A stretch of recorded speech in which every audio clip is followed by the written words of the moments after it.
My sisters were fawning over the fake heir, showering him with gifts. Meanwhile, my parents were busy listening in on my thoughts, their fists clenching tighter and tighter. I was lounging on my bed, scrolling through some juicy gossip about my sisters, completely unaware that everyone in the living room was getting the same scoop right along with me. Wow, Victoria has a crush on Liam? Like, a real romantic crush. She even stole a kiss from him back in high school. What? Mrs. Miller's expression changed, her sharp gaze landing on Liam. Liam couldn't hear my thoughts, but our mother's stare made his heart race. Victoria and Ashley felt a jolt of shock. Who was just speaking? The quickest to react, my second sister Hannah, had already composed herself, giving Victoria a complicated look. My inner voice piped up again. TSK, TSK. Good thing it was just on the cheek. If they'd kissed on the lips, what would that make them as brother and sister? Then again, they aren't blood related, so a kiss on the lips wouldn't be a big deal. They could just get married when they grow up. Victoria shot to her feet, her eyes scanning the room, desperate to find the source. Who is spouting this nonsense? Suddenly, Hannah wasn't in a hurry to call me anymore. This gossip was too much fun. With that thought, she sat back down. Ashley glanced at her older sister's dark expression and quietly sat down as well, her feelings a tangled mess. Victoria having a crush on Liam, wasn't that a bit wrong? Seeing Victoria suddenly quiet down, Mrs. Miller instantly understood what was happening and quickly had the maid bring out a fruit platter. So, everyone could hear the gossip. This was going to be interesting. Haha. Victoria even wrote Liam a love letter. She was planning to give it to him secretly after his graduation, and it's still hidden in her drawer right now. What? She even wrote a love letter? My oldest sister, Victoria, was stunned. The person speaking, could it be her newly returned biological brother, Ethan? The voice was too unfamiliar to be Liam's. Victoria clenched her fists tightly. How could Ethan know something so private? Oh, let me see what the letter says. No, don't say it out loud, Victoria cried out, covering her face. Victoria, what's wrong? Are you not feeling well? Liam asked with concern. Seeing her shake her head, he paid it no more mind and sat down to continue unwrapping his presents. He thought to himself, I'll let Ethan see just how much our sisters love me. I'm the real beloved son in this family. What is this? A school essay? Ha ha ha. An essay love letter. Victoria's love letter was being mercilessly mocked, and her face turned bright red. Hannah, Ashley, and Mom were all trying to hold back their laughter. Ha ha. The first time I saw you, you were like a fire in winter, warming my entire heart. Pfft. Ha ha ha. There is a beauty on the other side of the river, but you are on the left side of my chest, in my heart. Stop talking. Victoria felt like a cooked lobster, red from head to toe. Oh my God. Oh my God. My serious, composed, and brilliant older sister actually wrote such a cheesy and lame love letter. So lame and so cheesy. Mrs. Miller covered her mouth, but she was thinking she had to find that letter, read it, and then destroy it. Ashley was laughing so hard her eyes had practically disappeared. She turned to her oldest sister, with whom she often bickered, and said, Victoria, can I borrow your computer later? Whatever, came a muffled reply, full of Victoria's self-doubt. There's gossip on Ashley too. Hee. After Victoria's drama, it's Ashley's turn. I was laughing so hard I almost rolled off the bed. Now it was Ashley's turn to be mortified. Oh God, please don't let it be anything bad. Victoria stopped covering her face, sat up straight, and prepared to enjoy the show. Liam was happily unwrapping his gifts alone, occasionally asking a question that the distracted group answered perfunctorily. He didn't mind. He was glowing with delight, imagining the envious and jealous look on my face later, which made him feel incredibly satisfied. Ashley is such a little rascal. When she was a kid, she broke Dad's antique vase and then glued it back together with super glue she bought herself. Haha, Dad still hasn't found out. Oh my God, that was a Ming Dynasty antique that Dad spent $30 million on at an auction. It's his most prized possession. What, 30 million? From the Ming Dynasty? Ashley hung her head, not daring to look at Mom. She wailed internally. How does Ethan know about this? You little spendthrift. Mrs. Miller shot her a hateful glare. Haha. And she also ruined Mom's antique painting collection. She actually used kitchen spices to paint an identical patch over the damage, and Mom has looked at it countless times without ever noticing. It was the painting they had all seen. Ashley ruined it and patched it with spices? Oh my God. When they were kids, they would get scolded just for touching it, and Ashley actually damaged it. It's over. Victoria glanced at her younger sister. This girl was beyond saving. She was hopeless, and she was about to get a beating. We wouldn't be satisfied otherwise. Ashley's heart pounded in her chest. It was all over. Her own brother had dirt on her. How was she ever going to live in this house again? And Victoria's rare coin collection was also swapped with fakes by Ashley. She took them to, I'm dying, she actually took them to. Victoria's eyes shot daggers at Ashley. My rare coins? My coins met the same fate? I've been collecting those for so long, and they're worth over $1 million on the market now. What on earth did she do with them? Ashley, feeling guilty, didn't dare to look at her older sister and buried her head even lower. Ashley, do you have a headache? Liam asked, confused. Yeah, came the same muffled reply. Liam feigned concern. Should I get you some medicine? No, it's fine. It'll get better soon. All right, since I won't be around, you have to take good care of yourself, Ashley. A warmth spread through Ashley's heart. Thanks, Liam. But Mrs. Miller was complaining internally. This kid just pays lip service, and the family adores him for it. How did we never notice this before? Where are the coins? Where in the world did the coins go? Victoria roared in her mind. The rare coins were traded by Ashley for an ice cream cone. What? $1 million worth of coins for one ice cream cone? Ashley, I'm going to kill you. Haha, she got scammed. The guy she had a crush on saw her playing with the coin, knew it was valuable, and traded it for an ice cream. Wow, Ashley is such a disaster. Victoria clenched her fists again. Great, this little spendthrift. She even scammed me. Just you wait, I'll settle this score with you slowly. Ashley glanced at her two sisters and, seeing no change in their expressions, breathed a sigh of relief. If they could also hear the inner voice, she'd be finished. Don't call on me, Hannah screamed internally. Don't call on me. Ashley sat up straight and started enjoying the drama.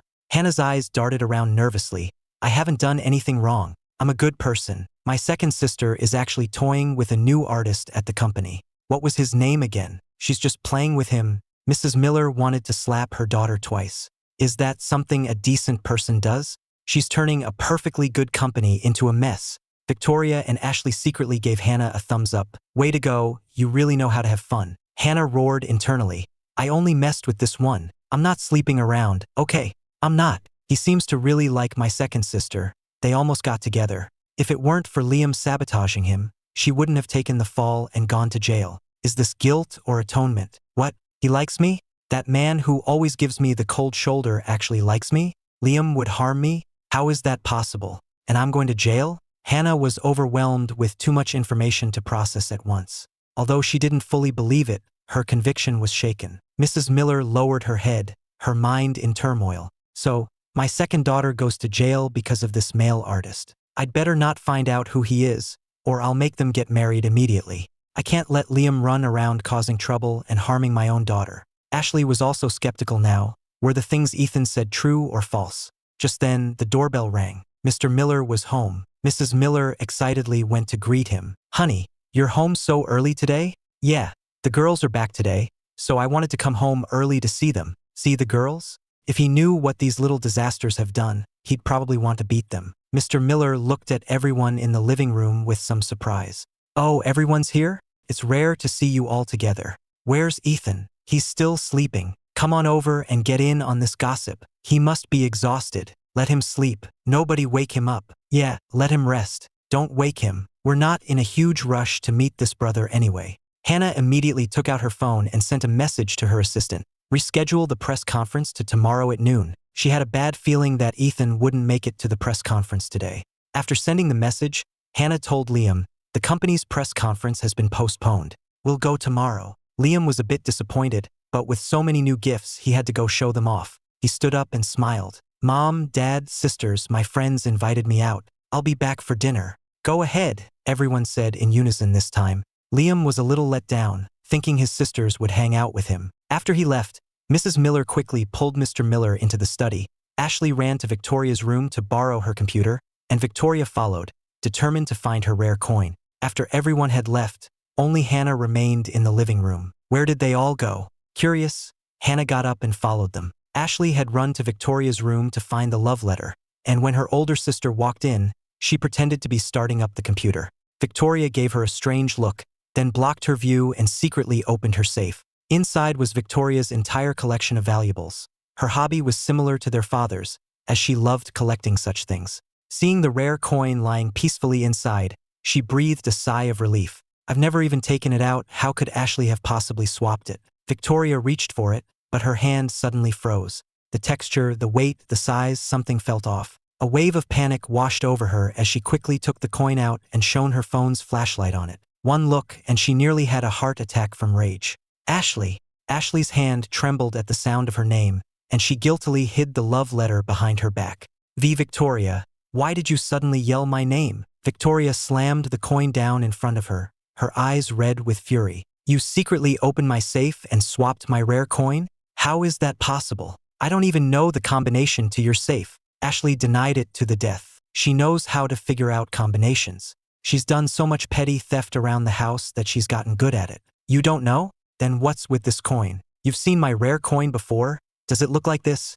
Ashley glanced at the coin she had put there and guiltily looked away. How would I know? That was a long time ago. Her older sister lost all her composure and lunged, pinning her down. Where did you take my coin? Give it back to me now. If you don't, I'll have all your endorsement deals canceled. You dare? What gives you the right to decide for me? Ashley panicked, shoved her away, and pulled out the love letter, waving it triumphantly in her face. This is a love letter, isn't it? If you dare cancel my deals, I'll read it out loud in front of everyone. Seeing her love letter stolen, Victoria's fists clenched so tight they cracked. You little brat, you just try reading that. I will read it. I'll read it in front of the whole family. Ashley bolted out of the room. Victoria cursed under her breath and chased after her. Hannah was right in the path and got knocked into, clutching her stomach in pain. She got angry too. Ashley, where are you going? Don't you have eyes? Ashley quickly hid behind Hannah, wailing, Hannah, stop her. Victoria is trying to hit me.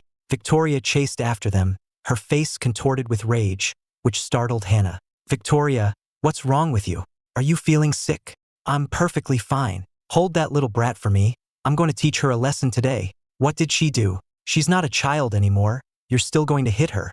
Ask her what she did. She swapped my rare coin for a $1 coin. Is that something a human being would do? What? She really swapped it. Hannah looked at Ashley with disapproval. Who did you give it to? Give it back to Victoria now. I don't know. I didn't take it. Ashley was still being stubborn, but her hands were secretly unfolding the love letter. She glanced at it, and the contents were exactly as Ethan had described. Haha, Victoria, this letter is so cheesy. I can't take it. Victoria had already lunged forward, and the two of them immediately started fighting. Hannah stood to the side, unsure of who to help, and could only remain silent. A moment later, a roar came from the study. Mr. Miller burst out with tears in his eyes, saw Ashley being held down and beaten, and rushed over to help. You little disaster. My antiques and my paintings, all ruined by you. Why were you even born with hands? When it was just her older sister holding her down, Ashley could still fight back. But now that her dad had joined in, she could only take the beating. It wasn't until she was crying her eyes out that she finally confessed to what she'd done. Wah, don't hit my face. I have to film. I was wrong. I traded the coin for ice cream, I broke the antique, and I poked a hole in the painting with a knife. Let me go. I'll pay for everything, no matter how much it costs. After she said that, Mr. Miller and Victoria hit her even harder. In the end, it was Mrs. Miller who felt sorry for her daughter and rescued her. Wah, they hit me. There, don't cry, Mommy will stand up for you.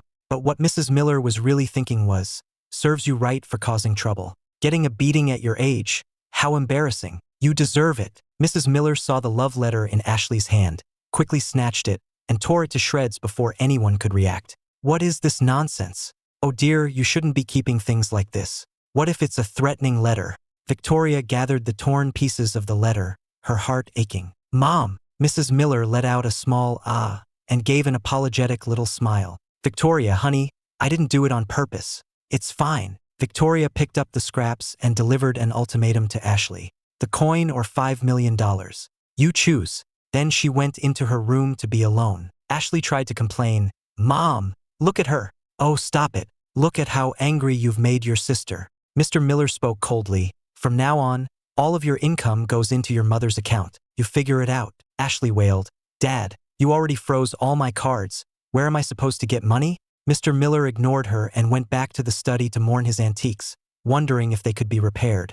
It would be such a shame to throw them away. Hannah watched this whole farce and silently gave me a thumbs up in her mind. You didn't even show your face, and the house is already a war zone. Impressive, my dear brother. As for me, I had fallen back asleep after enjoying the gossip, completely oblivious to the chaos outside. I was snuggled under the covers, trying to have a nice dream, but my dream self wasn't cooperating. I want to kiss her, but she keeps refusing. I kicked my legs in frustration. Damn it, it's just a dream. What's the big deal about one little kiss? I forcefully lunged forward, but when I saw the face, I was scared awake. What the hell? Why is the main female lead of this world in my dream? My apologies, my apologies. I almost assaulted the heroine. Well rested, I got out of bed feeling satisfied. It was 8 p.m. and I was starving. The soundproofing in this house was great, unlike the apartment the original me rented, where you could hear the neighbors fighting every day. It was enough to drive a person crazy. After washing up and getting ready, I prepared to meet my 3 beautiful sisters. The moment I opened the door, Mom rushed over and hugged me. Ethan, you're finally awake. Come down for dinner. I'll have the maid heat it up for you. Your 3 sisters are in the living room. Let me introduce you. When I got downstairs, I saw 3 stunningly beautiful sisters, and I wondered to myself, why are Victoria's and Ashley's faces a little swollen, but not Hannah's? Did they get hit? My God, who would dare hit them? I felt a surge of anger. Who laid a hand on my dear sisters? They're already the side characters in this story, and someone is still bullying them like this? That's inhuman. Dad was silent for a moment, then explained with a chuckle. They ran into a wall when they got home. That's why their faces are swollen. The one with the worst swelling is your 3rd sister, Ashley, and the one with the lighter swelling is your oldest sister, Victoria. You've already met Hannah. Ashley, I called out softly, feeling a bit nervous. Even though Mom and Dad's attitude towards me had changed, in the story, these 3 sisters all disliked me. Would they get angry if I addressed them? They didn't get angry, but they just nodded without saying anything. After all, we were still strangers. But they were all thinking the same thing. This brother looks so much like Mom, he's definitely her biological son. Don't mind them, you'll get used to each other, Mom said, pulling me to a seat. She glanced at the beaming Liam and asked her 3 daughters. It's your first time meeting your brother. You all prepared gifts for him, right? Quick, take them out and let me see. The moment she finished speaking, everyone except Dad looked awkward. They hadn't even thought about buying me a gift. Hannah had actually bought something, but Liam had taken it and unwrapped it all. Everyone fell silent. The reason they had come back was to support Liam and make sure I didn't bully him at home. But after what had just happened, they realized they were the ones who needed support. I hadn't done a thing, and they had already fallen into chaos and gotten a beating. Was this karma for not buying me a gift? Seeing their silence, Dad suddenly slammed his hand on the table, his face livid. I believe I reminded you all before. Did you not buy anything? Liam jumped. It was the first time he had ever seen Dad this angry. He had been so proud that his sisters only bought gifts for him, planning to show them off to me when I woke up, but now he didn't dare. What would Mom and Dad think of me if I brought them out? That the sisters only loved me and gave all their gifts to me? If I said that, Mom and Dad would be disappointed in me, wouldn't they? Mrs. Miller looked at Liam, thinking, if he would just stand up for the 3 girls and offer to share the gifts, this whole thing would blow over. But he just stood there, doing nothing. This was the brother her 3 daughters doted on, a truly ungrateful snake. Hannah finally spoke up. Mom, I bought something. Liam has it. Liam was stunned, looking at Hannah in disbelief. Hannah, wasn't that a gift for me? Hannah looked away. One of them was for Ethan. I didn't get a chance to tell you. Impossible. Liam lowered his head in disappointment. Even if he had known one was for Ethan, he hadn't offered to bring the gifts out. Mrs. Miller took the initiative. Liam dear, I saw you unwrapping so many gifts earlier. You must have quite a haul. Why don't you go get them and share with Ethan? Why should I? Liam's face was pale. Dad, those were gifts from my sisters to me. How can I give them all to him? Ethan is their biological brother. No matter how much of a stranger he is, blood is thicker than water. Be a little more sensible. You can't use all those gifts anyway. The 3 sisters were conflicted. If we speak up for him, we'll seem heartless towards our real brother. But if we don't, it hurts to see Liam in such a difficult position. After all, with our real brother missing for so many years, we had poured all our love into Liam. It had become a habit. I snorted internally. Making him give up those gifts is harder than killing him. If he doesn't want to give them, then fine. Who cares about their stupid gifts anyway? I spoke up to break the heavy silence. I've never given him a gift either. Since he wants them so badly, just consider them a gift from me. My gaze swept over my 3 sisters, and I saw them suddenly stiffen. I fell silent. Do these sisters really hate me that much? They can't even stand me looking at them. I turned to Mrs. Miller. Mom, I'm hungry. I want to eat. Mom sighed. Forget it. After dinner, I'll take you shopping, just the 2 of us. She said this for Liam to hear, making it clear that no one else was invited. Liam kept his head down, his expression pained, his nails digging into his palms. He thought to himself, "Ethan, who needs your charity?" Liam stood up, his voice choked with tears. "Mom, Dad, I'm not feeling well. I'm going to go upstairs." After Liam left, Victoria stood up, but Mrs. Miller stopped her. "Where are you going?" "Mom, Liam isn't feeling well. I'm going to check on him." "Check on what? It's only been a minute. What could possibly happen to him?" TSK so worried. Victoria really is in love with Liam. "Shut up," Victoria suddenly yelled, startling everyone. Realizing her outburst, she quickly apologized. "Sorry, Mom. I wasn't yelling at you. Mrs. Miller sat down, her face grim. "You've just met your biological brother? And this is your attitude?" Victoria said helplessly. "Mom," Liam looked really pale. "You know his health isn't good. He received so many gifts. What could be wrong? He looked ecstatic to me." "Mom, how can you say that?" Victoria was shocked. Wasn't Mom the one who doted on Liam the most? Hannah and Ashley also felt that Mom's attitude towards Liam had soured. They wondered, is it because of Ethan? It seems like his arrival has shattered the peace in this family. I thought to myself, see, it's clearly not my fault, but they'll blame me anyway, thinking my return is why Liam is being mistreated. But who's the real brother here? Since I got back, they haven't even called me by my name, just given me dirty looks. TSK, at least I tried to address them. If I actually cared about them, I'd probably be heartbroken. If they don't want to treat me like a brother, then I don't have to treat them like sisters. They're all crazy and need help. The family heard this, and it left a bad taste in their mouths. The three sisters began to reflect on whether they had gone too far. I stood up and smilingly pulled Mom to her feet. "Mom, I'm craving hot pot. Let's go eat, and then we can go shopping afterwards." Mom's heart ached so much she wanted to cry, and she nodded. The two of us left under the complicated gazes of the other four. Dad looked coldly at his three daughters. "You'd better not disappoint Ethan too much, or you'll be the ones crying later." He then turned to Victoria with a warning. "You're the eldest. You need to set a good example, not become the subject of gossip and criticism. If you can't do that, I'll consider letting Hannah take over the main company." Victoria clenched her fists and lowered her head. "I understand, Dad." Mr. Miller then looked at his other two daughters. "And you too. If you dare bully Ethan in this house, your mother and I will send Liam away. The Miller family has raised him for 18 years. We've done more than enough." The two of them nodded quickly, afraid of being scolded. Mr. Miller looked at his three daughters with a sense of helplessness. They were all so outstanding. How could they be so blind when it came to Liam? No wonder his own son had cursed them as blind parents in his thoughts. Now he had three blind sisters to add to the list. Dad went to his study, but Victoria still wanted to check on Liam, worried something might happen to him. Hannah gave Ashley a look, and Ashley understood immediately. She put an arm around Victoria's shoulder and smiled. "Victoria, I know you're still mad about the coin. Don't worry, I'll get it back for you tomorrow. Let's go check on Liam, just in case he's really sick." Although they cared for Liam, they treated him as a brother, not with the kind of other feelings Victoria seemed to have. Now that they knew about their older sister's feelings, they had to reduce the chances of the two of them being alone together. If something really happened,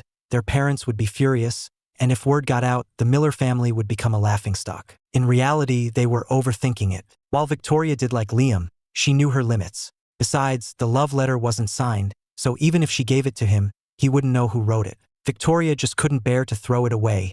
It was the first and last love letter she would ever write. Couldn't she just keep it for herself to look at? Unfortunately, Mom had torn it to shreds, the kind that couldn't even be pieced back together. While the three sisters were still worried about a red-eyed and teary Liam, Mom and I ran into some trouble of our own. Because when we went out, we ran into my haters. And not just one, but a whole group of them, the ones from my own Twitter account. I hadn't had time to check Twitter since I got back from the island, so I had no idea what was going on. What confused me even more was that from the moment they saw me, this group of haters was completely silent. They didn't shout or take pictures. They just stared at me intently and followed quietly from behind, like a silent, invisible tail. Mom was puzzled. Who are they? They seem to know you, and they're giving me the creeps. I thought to myself, I've lived 2 lifetimes and never encountered a situation this bizarre. Mom, I have no idea either. Why do these people look like a gang? My God, what is going on? Are they my fans or my haters? I better get out of here.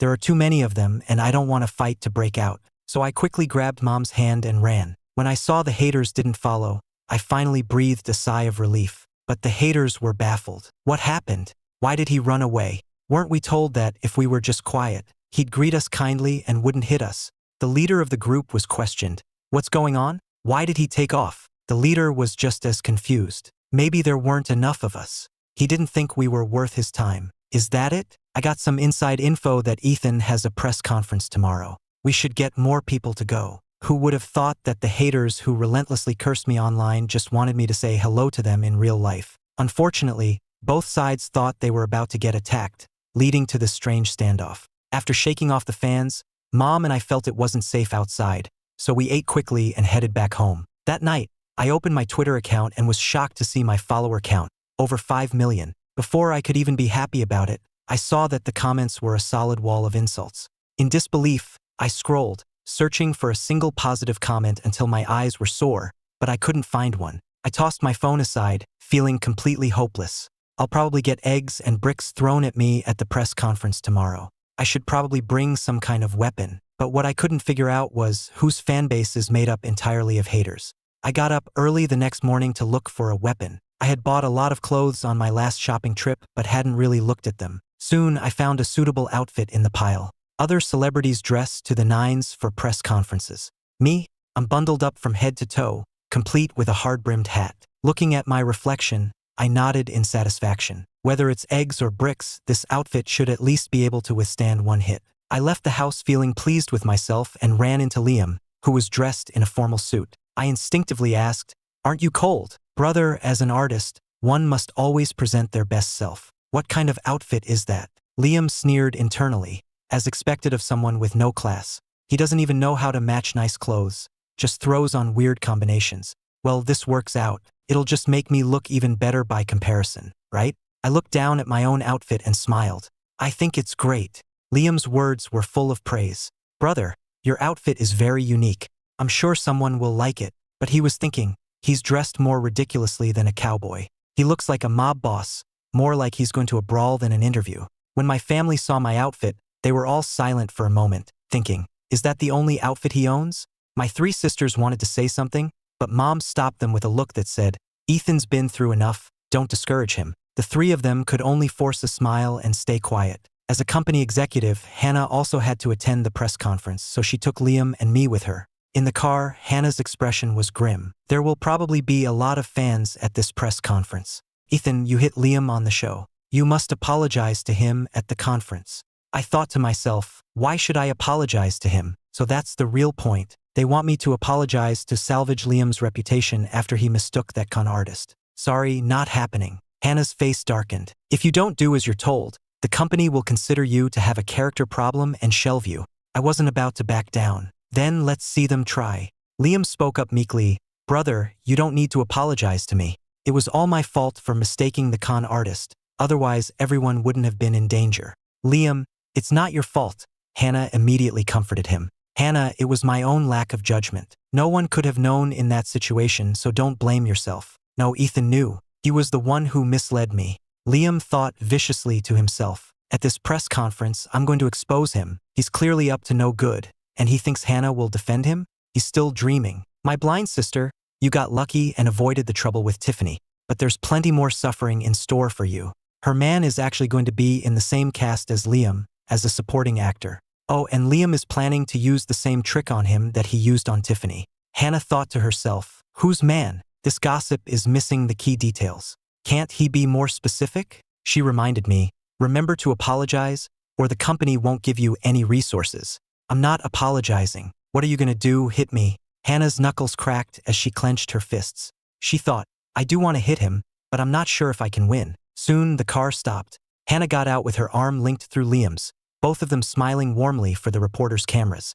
I followed nonchalantly behind, but my eyes were scanning the surroundings. I was a little nervous, afraid that fans would start throwing eggs the moment they saw me. If they were going to throw them, at least wait until after the press conference. I was dressed all in black with my hat pulled down low, looking more like a bodyguard than a celebrity. So when I appeared, no one even recognized me. My haters, who had been waiting for a while, were getting impatient when they didn't see me. "Where's Ethan? Did he not come? What's going on? We brought so many people, and he's still not satisfied. It's all your fault for saying the venue was too small for so many people. Now look, there aren't enough people. and Ethan can't even be bothered to show up. Hannah looked at the massive crowd and nodded in satisfaction. Liam, these must all be your fans, right? There are so many of them, at least a few hundred. Liam glanced over and also assumed they were his fans. He waved at them happily, though only a few people waved back. He didn't mind, thinking to himself, my fans are more polite, not like Ethan's crazy haters who just curse at everyone. Humph, just like Ethan himself. Rude, crude, violent, and classless. After waiting for a long time without seeing me, the fans finally got angry. Where's Ethan? Where is he? Get him out here. We all came here and this is his attitude? He's completely disrespecting us. If you don't bring Ethan out, no one is getting through this press conference today. A large number of fans started to get rowdy. Liam started to get worried. Hannah, it seems like they're here for my brother. They're saying they want an explanation from him. Is he going to be okay? Hannah was confused. Ethan was right there. What were these fans yelling about? Neither of them knew that the fans were so agitated because they couldn't see me. So, the fans who couldn't see me dropped the pretense and started cursing. If Ethan doesn't show up today, I'll smash rotten eggs in all your faces. I brought bricks. Whoever tries to stop me, I'll put a hole in their head. I brought pepper spray. Anyone who makes excuses for Ethan is getting a face full of it. Hannah frowned when she heard this. These fans brought so many weapons. What were the security guards at the door doing? And Ethan, how much of a nobody was he to be this hated? Hannah instinctively shielded Liam behind her, afraid that a sudden riot would involve him. Seeing the fans getting more and more agitated, Hannah had no choice but to take the microphone and try to calm them down. Everyone, please be patient. Today's main guests are all here. If you have any questions, you can ask them directly. The fans were speechless. Ma'am, you're lying through your teeth. Where is Ethan? We don't see him. We only see our precious Liam. Where is Ethan? In the sky. Hearing this, Hannah instinctively looked over at me. I was standing far away from them with my head down. She was so angry she wanted to curse. No wonder no one could see Ethan. His hat was covering his face. Ladies and gentlemen, the press conference will now officially begin. Members of the media may direct their questions to me or to the two artists from our company. Hannah didn't bother anymore, walked straight over to me, and tossed me the microphone. I awkwardly looked up, holding the mic. The moment I looked up, all the fans froze. The reporters and media froze too. This was Ethan? What was he wearing? Dressed like a bodyguard, was he here to fight? And so, all the fans stopped making a scene and just stared at me blankly. Their stares made my skin crawl, and my whole body tensed up. I thought to myself, if things get dangerous, I'm ready to fight back at any moment. But 10 seconds passed, then a minute, and the fans did nothing. Seeing this, I relaxed a little. It seemed these haters had some decency after all, waiting until after the press conference to settle their scores with me. The fans weren't causing trouble because they were actually intimidated by my outfit. This getup clearly screamed brawl, not press conference. Some of the fans in the front were starting to get scared, worried I might suddenly lash out and attack them. But then they thought, getting beaten up by my own idol, maybe that's not so bad. After a while, the reporters started asking questions, all of them about what happened on the reality show. Someone asked me, why did you hit someone on the show? Was it part of the script? Or was it a personal grudge? I smiled. Of course, it was part of the script. Another reporter asked, why did you expose the situation with Tiffany and her boyfriend on the spot? I smiled again and replied, the things I revealed were just me talking nonsense. I have no proof. The reporters were speechless. You might not have proof, but your fans do. How can your nonsense turn out to be true? What kind of mouth is that? It's like you're a prophet. A reporter asked me, since you and Liam are brothers, why didn't you take care of him on the show and instead hit him? Here came the main point. Hannah was signaling me from the side to apologize quickly. I pretended not to see her and continued smiling. I hit him to train his reflexes. Next time he's in a situation like that, he shouldn't just rush in to break up a fight. After all, fists don't have eyes. The implication was that Liam got hit because he chose to intervene, so it wasn't my fault. Hearing this, Liam suddenly burst into tears, interrupting me. Brother, if I didn't try to stop the fight, what if something happened to you? I don't mind that you hit me. I was just worried about you. Hannah breathed a sigh of relief. Thank goodness Liam was quick on his feet, otherwise Ethan would have been attacked by the fans. Liam's fans immediately jumped to his defense. Our precious Liam, stop making excuses for him. Look at his attitude. Exactly. He has to apologize to you today, or he's not leaving. This was exactly the effect Liam wanted. He thought to himself, even though only a few fans are speaking up for me, the ones who are silent must be furious. But he didn't know that most of the fans were quiet because I was staring right at them. If they caused a scene, I would definitely look down on them. They needed to listen to me quietly. The reporters had no choice but to turn to Liam. Regarding the show's crew being held by con artists, were you aware of the situation beforehand? Here it was. Liam was crying and didn't answer, but the paid trolls planted in the audience finally spoke up. Liam, we heard that it was your report that put everyone in danger. Is that true? Liam cried even harder. I really didn't do it on purpose. There were extenuating circumstances. Then tell us. We fans will support you. A small number of fans chimed in, urging him to speak. Liam gritted his teeth and finally said, this whole thing, it was my brother who told me. What? He told you? He knew all along. Liam continued. He told me about the real director's situation and told me to find a way to call the police. I believed him, but I never expected. He didn't need to finish the sentence. His fans exploded. He's so vicious, framing his own brother. Ethan, you don't deserve to be in the entertainment industry. Get out. You menace. Get out. A fan who was shouting insults suddenly had pepper spray splashed in their face and screamed in pain. Who ambushed me? You coward. Who threw a rotten egg at me? Are you crazy? The crowd suddenly erupted into chaos. Liam, who had been waiting for me to be attacked, was stunned. Why hadn't the fans made a move? Why were they fighting amongst themselves? Who hit me with a brick? I'll teach you to run your mouths. Is he someone you're allowed to curse at? If anyone's going to curse at him, it's us. When did these scumbags sneak in? Haters, raise your hands.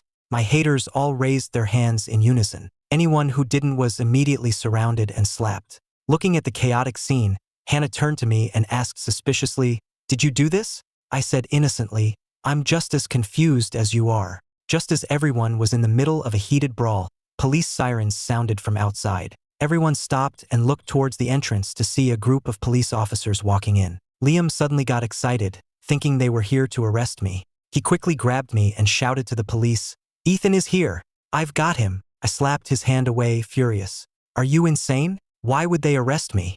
Liam's hand was red from the slap, and he started crying again. Brother, just stop resisting. You're being arrested because you hit someone. Can't you just be well-behaved like me? My haters looked at each other in confusion. The police were here to arrest someone? Were they here to arrest our idol? An officer shouted into the hall. Where is Ethan Miller? Where is he? When the police called my name, the fans fell silent. Some wanted to jump up and point me out, but they got a face full of pepper spray. Ah, who is doing this? Officer, I was attacked too. Arrest them. A fan who raised her hand suddenly had her mouth covered and was held still. They were going crazy. Which bastard was stopping them from speaking? The officer looked at the crowd and frowned. That's strange.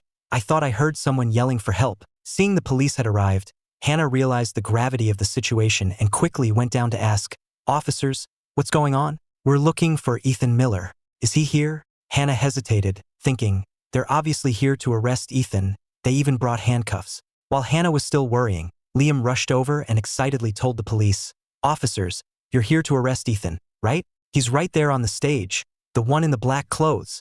Liam, what are you saying? Hannah tried to stop him, but it was too late. She could only explain to the police, although Ethan hit someone on the show, it was part of the script. If he really did something wrong, the company should be the one to handle it. The officer was puzzled. Who said we were here to arrest anyone? Liam was stunned. You're not here to arrest Ethan? Why would we arrest him? Since he's here, this makes things easier. The officer quickly called over his colleague, straightened his collar, and walked onto the stage holding something. Once on stage, he picked up a nearby microphone and spoke powerfully to the fans.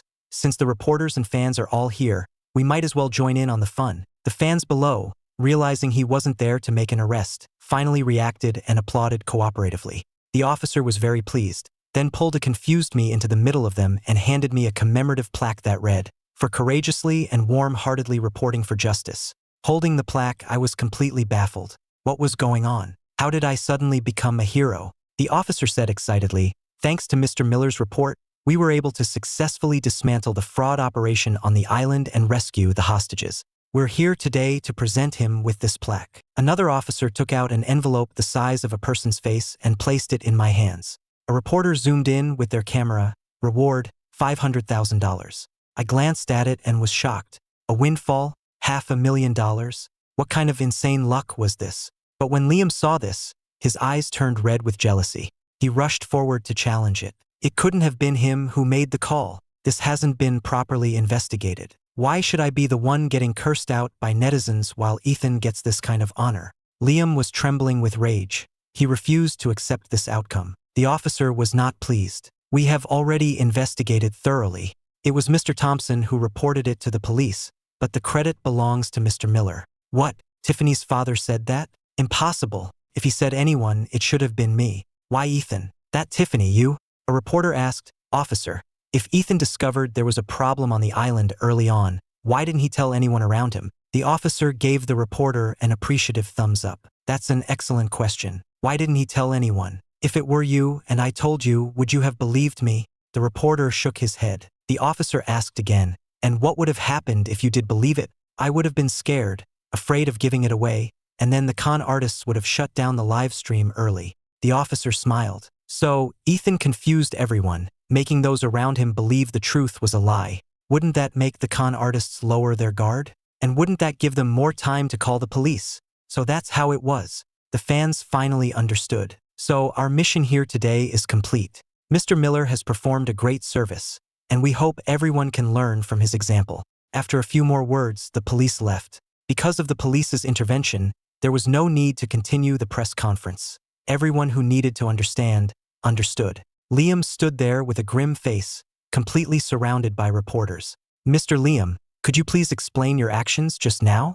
Mr. Liam, without knowing the truth, did you believe Mr. Miller's actions were wrong? Liam was so overwhelmed by the questions that he started to cry. My brother didn't tell me the truth, but I don't blame him. His actions weren't wrong. I was the one who was wrong. I only acted that way because I was worried about him. If the police were really there to arrest someone, I would have been an accomplice for harboring a criminal. With just a few sentences, Liam had exonerated himself. Hannah quickly shielded him and led him away, thinking, if we stay any longer, the crowd will only get bigger. I wasn't surprised to be left behind, nor did I care.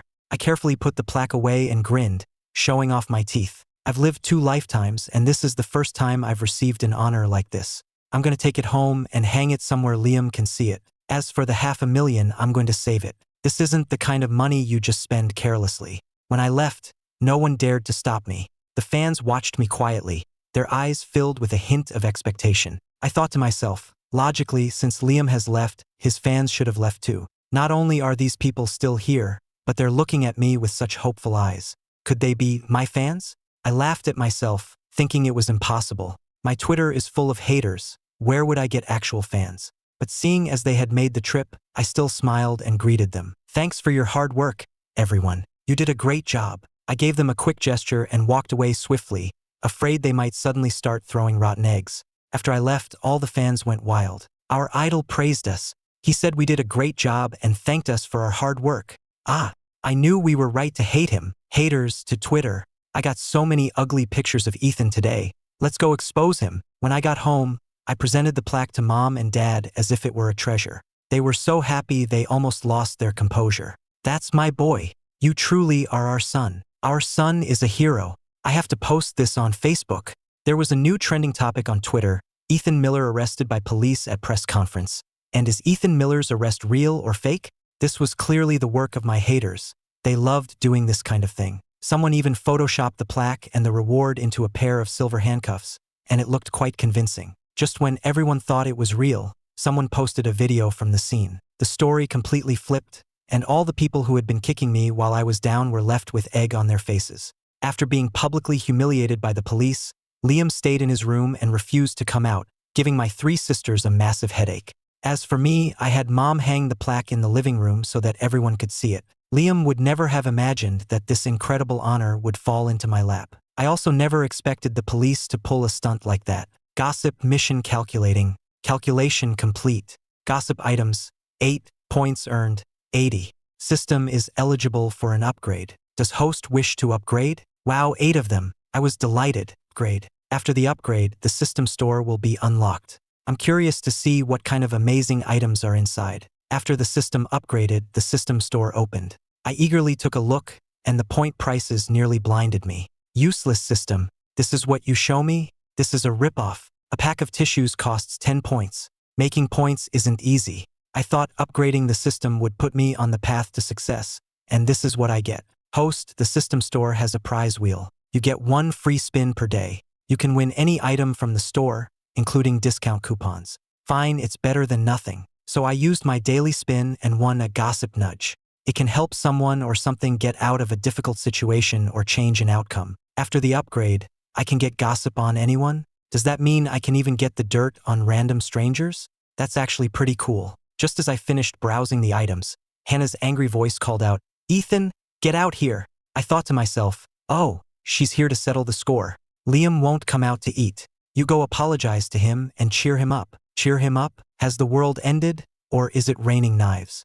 This blind sister of mine wants me to apologize to him? What did I do wrong? Oh, my sister wants me to apologize. Should I stick the needle in or not? Hearing this made Hannah even more furious. That bastard. He's actually thinking about stabbing his brother with a needle. How can he be so vicious? He's not even hungry. He has a ton of snacks in his room. Every time he uses the excuse of not eating, he just wants you all to feel sorry for him. Turns out, he's enjoying his snacks more than you're enjoying your dinner. Hannah paused. Eating snacks? How could that be? Liam wasn't that kind of person. I opened my door and immediately saw the plaque hanging on the living room wall. I chuckled. Mom had hung it in a really conspicuous spot. You could see it from the first floor. I looked at Hannah, confused. Hannah, what does Liam not eating have to do with me? Oh, look at that. Liam just opened a bag of imported snacks and is eating them right now. Hannah gave me a complicated look. If you had just explained to the reporters from the beginning, Liam wouldn't have misspoken. He feels terrible right now. How is that not related to you? Wow, he's really enjoying himself. I'm gonna go see what he's eating. I gave a sweet smile. Okay, I'll go get him. I walked over to Liam's door and knocked.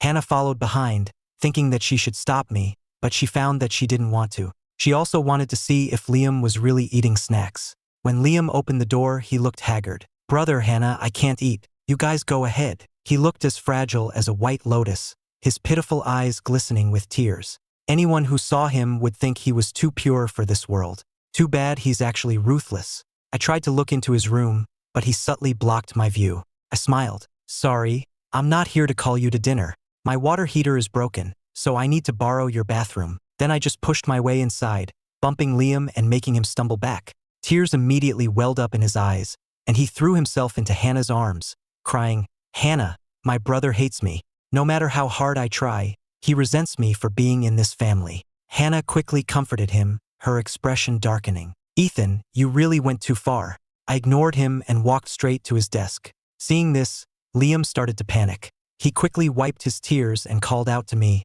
Brother, that's my private study area. Weren't you going to take a shower? The bathroom is over there." He pointed in a direction. I grinned. "I like to draw while I'm in the shower." "Nonsense." Liam rushed over to stop me, but I was faster. I pulled out the drawer and then accidentally dropped it on the floor. With a loud thud, all the snacks in the drawer spilled out, including the recently opened bag of imported cookies. Liam's face turned pale, but I feigned surprise as I stared at the snacks on the floor. Wow, so many snacks. Turns out my little brother is a snack lover too, just like me. You know, when I used to get mad at my family and refused to eat, I'd fill my drawer with snacks so I'd have something when I got hungry. My family would get worried and try to coax me, and I loved that feeling of being cared for. You're the same way, right, Liam? After all, who would really starve themselves? Every word I said was like a needle stabbing Liam's heart. He was both angry and embarrassed, and he frantically looked at Hannah, trying to explain. "Hannah, Victoria bought these for me. I couldn't finish them, so I just put them in the drawer." Hannah looked at the drawer full of snacks, her expression shifting through several shades, her feelings complicated. She thought, well, I got the gossip and I also learned something new. Turns out every boy who sulks and refuses to eat likes to hide snacks in his drawer. She forced a smile and comforted him. "It's okay. If you don't feel like eating dinner, you can have some snacks so you don't go hungry." Liam still felt humiliated. He couldn't understand how I had so coincidentally opened that specific drawer. He thought, he knew there were snacks in there all along and came in just to expose me. Having gotten my fill of drama, I walked out with a smile. I suddenly don't feel like showering anymore. I'm hungry, let's go eat. I'm a grown-up now, I don't eat snacks. Liam sadly pushed Hannah out of the room. "Hannah, you go eat. I really can't." Knowing he had snacks in his room, Hannah didn't press him further. She just told him to eat something if he got hungry and then went downstairs. Liam slammed the door shut, rushed over, and stomped on the snacks on the floor. "Ethan, I will make you pay for this." Liam took out his phone and sent a message to Ryan. After sending it, he stared blankly at the crushed snacks, tears streaming down his face. Then, with trembling hands, he picked up the ruined snacks. He thought, even though they're crushed, they're still edible. I can't just throw away such expensive snacks because of Ethan's provocation. Liam ate until he felt sick, finally finishing all the snacks. He took the wrappers to the bathroom to burn them, not wanting anyone else in the family to see. If they saw, who knows what they would think of me. The smoke was so thick that Liam started choking and had to run out of the room. The moment he ran out, the house's fire alarm suddenly went off. He frantically ran back in with water to put out the fire. After extinguishing it, he looked at the unburnt trash, tried to flush it down the toilet but found it was clogged. He was on the verge of a breakdown, but he held back his disgust and picked the trash back out. Then came another knock from Hannah at the door. Liam, are you okay? Why is there a fire in your room? Hannah knew why there was a fire, because I had been narrating the whole thing in my head. She didn't find it annoying, just thought this brother of hers was a bit crude, talking so bluntly about things like crap and pee that it made her feel a little sick. Liam made another excuse and sent Hannah away. As Hannah walked downstairs, she was still thinking, so my brother is that frugal he even picks up and eats snacks that have fallen on the floor. She suddenly felt a pang of pity for him. Just then, she heard my gossiping inner voice again and was so shocked that she missed a step and tumbled right down the stairs. Hannah landed in a heap right at my feet. My mouth twitched, and I feigned concern. Hannah, are you okay? You're a grown woman. How could you be so careless? But internally, I was gloating. Serves you right. That's what you get for being blind. You're really out of luck this time. Hannah quickly scrambled to her feet, noticing the whole family staring at her, their eyes filled with schadenfreude. She calmly walked to the table and sat down to eat. I thought to myself, as expected of someone so thick-skinned, she can remain completely unfazed even after that. No one had much of an appetite during that meal. Knowing that Liam was in the bathroom unclogging a toilet, how could anyone eat? It wasn't actually that disgusting. I just described it in a particularly nauseating way. I was getting gossip from the system. The uncle next door is cheating on his wife. He's in bed with his mistress right now. Hannah was shocked. Mr. Henderson from next door? The kind-faced man who used to hold her when she was a child? How could he? Wow, his wife is back. She's almost at the door. Mom immediately stood up, a glint of gossip in her eyes. I just remembered we have cucumbers in the garden. I'm going to go pick one. My oldest sister also stood up. Mom, I'll go with you. That dog of ours can be jumpy. Ashley got up too. I want a cucumber too. Hannah hesitated for a moment before standing up as well. I don't have much of an appetite either. I'll go to the garden and pick some garlic. I was taken aback, then quickly stood up. Hannah, I want some garlic too. I thought, I don't want garlic. I want to get the gossip. The entire family went out to the yard, all of them looking towards the neighbor's house. A moment later, a car drove past the house. It was Mr. Henderson's wife returning. Wow, the car is so loud the people upstairs heard it. The other woman is climbing out the window. They all looked up and saw a woman, who hadn't had time to get dressed, climbing out onto the window ledge. The moment she was out, she made eye contact with our entire family. I thought to myself, my eyes, this is so cringe. My three sisters quickly averted their gaze. Mom shouted out, Mrs. Henderson, there's a chicken on your balcony. Come and get it. Hearing this, the woman on the ledge panicked. Where is that little tramp? Mrs. Henderson's head popped out of another window. She had been smiling to greet my mother, but then she caught sight of the woman on the other ledge. Her face changed instantly, and she yelled to my mom, Mrs. Miller, block the front gate for me. I'm about to kill a chicken and catch a dog. You got it, Mrs. Henderson. You can borrow my dog. Mom cheerfully unchained our dog and told Victoria to toss him over to the neighbor's yard. Victoria hesitated, but Hannah excitedly picked up the dog, placed him on the wall, and our dog, Buddy, jumped down himself. On command, Buddy immediately started barking at the woman on the ledge. The woman's face turned pale with fear. She was trapped. While she hesitated, Mrs. Henderson grabbed her by the hair and dragged her back inside. Soon, screams and the sounds of a fight came from the room. I quickly went over and said, Mom, you don't think anything bad will happen, do you? Mom was also worried, so she told Hannah to go check and make sure no one got seriously hurt. Hannah hopped the fence to get a front row seat to the drama and play mediator. She came back a short while later, and Mom asked her, How is it? Hannah whispered, Mr. Henderson wants a divorce, but Mrs. Henderson refuses. The other woman is pregnant with a boy. Mom was stunned. Mrs. Henderson had 3 daughters but never a son. She used to envy their relationship, but now, they're negotiating now. Mr. Henderson said he'd leave with nothing, but the mistress won't have it. He told her he married into the family, and then she started fighting with him too. The family clicked their tongues in amazement. Even if they didn't get a divorce, Mr. Henderson's life was about to get very difficult. Buddy was still barking next door, so Hannah hopped back over to bring him back. The moment she let him go, he jumped on me, getting slobber all over my face. I immediately pinned him to the ground and gave him a noogie. That'll teach you to jump on people. I'll pull your nuts off. Buddy struggled, rolled around on the ground a few times, and then ran off, finally taking refuge in Ashley's arms to complain. Hannah comforted him. He's not human, but you're a real dog.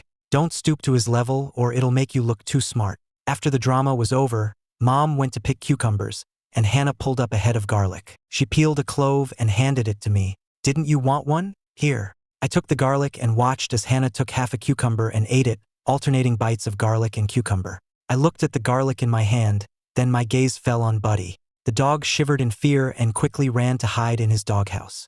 I had no choice but to pop the garlic in my mouth, and the spiciness almost brought tears to my eyes. After spitting out the garlic, I was met with Hannah's disdain. I can tell you can't handle your liquor. What a waste. What does eating garlic have to do with drinking? I can drink. Hannah, I want some garlic.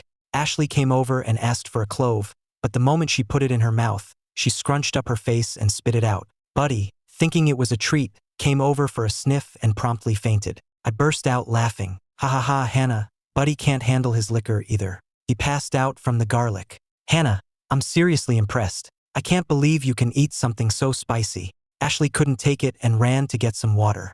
Hannah snorted, turned, and went back into the living room. She then said to me coldly, from now on, Ryan will be managing you and Liam. He'll add you on iMessage, so make sure you accept. I thought to myself, Ryan? My sister really knows how to make trouble for me. Whatever, the gossip on Ryan is even better. Better? How much better? Hannah wanted to hear more, but my mouth was on fire, so I ran to get water.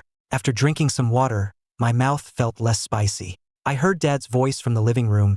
Ethan, your sisters sent you contact requests. Go ahead and accept them. I opened iMessage and saw 4 friend requests. One from each of my 3 sisters, and one from Ryan. I ignored Ryan's and only accepted my sister's. The moment I accepted, all 3 sisters sent me money. My eyes lit up when I saw the cash, and I was ecstatic when I saw the amounts. I quickly sent a praise emoji. I'm rich. My sisters are making it rain. More. So happy. Hearing my giddy thoughts, my sisters felt a strange sensation. This brother seemed much easier to please than Liam. Too bad they're a bit blind. I take back what I just thought, but I can tell them a secret. A secret? The whole family perked up their ears. I walked over to them and whispered, I'll tell you a secret. Seeing their strange expressions, I thought I had been too loud, so I lowered my voice even more. I saw where Dad hides his secret stash of cash. Dad would never have guessed that on a day he wasn't home, the entire family would unearth all his hidden money. There's money everywhere in the study. Waha! The treasure hunt begins. What's so exciting? It's everywhere. Mom immediately started searching the bookshelves. She took down the highest book on the shelf, a copy of Journey to the West, and opened it to find it was filled with cash. Where are the pages? Did Ethan eat them? That wasn't all. Mom then grabbed a copy of Romance of the Three Kingdoms and found that half of it was book, and the other half was money. Mom was grinding her teeth in anger. My 3 sisters had started out just casually looking, but they got more and more excited, as if they were on a scavenger hunt for free money, completely oblivious to their mother's dark expression. Victoria thought, Dad is amazing, it's like he hides money in his nostrils. Hannah thought, that's nothing. Look at this floorboard I found. It's all cash underneath. Ashley came over to show off. That's small potatoes. What I found is really impressive. 3 heads huddled together and gasped in unison. Dad actually hid money inside the sofa. How did he get it in there? I bet there's more inside. We should cut it open and see. Hannah brought over a pair of scissors, and with a couple of snips, she cut open the sofa. They were stunned. It was packed with cash. How long had he been saving this? It was only then that they noticed Mom's foul mood and quickly stood quietly to the side. Mom stuffed all the money into bags and urged them to keep looking. Search. If you break or ruin anything, I'll take full responsibility. That's what I was waiting for. I excitedly grabbed a hammer and looked at my sisters. They were shocked. What are you going to smash? I pointed to a pillar. My sisters were even more astonished. It's a solid pillar. How could he hide money in there? Victoria reached out and knocked on it, then fell silent. It was hollow. Mom snatched the hammer, swung it, and a plastic-wrapped $100 bill fell out. Victoria reached out to pull it, and it just kept coming, until there was a huge pile on the floor. Everyone realized this was far more serious than they thought. There's even more in Mom and Dad's bedroom. What? There's more in the bedroom? It's over. Dad is going to get a serious talking to when he gets home. After finishing the study, everyone searched the bedroom even more meticulously. Clothes, pants, pillows, and undershirts were all turned inside out. Hannah, Victoria, you have to come see this. A few of them gathered around, and, well, it was indescribable. Dad taped money together in the shape of underwear and hung it in the closet. How did Mom not notice? It's so obvious. Mom's teeth were grinding as she threw the $100 underwear into the bag. I quietly walked over to the balcony, pulled a plant out of its pot, and took out a small package. Hannah quickly snatched it, opened it, and found it was full of diamonds.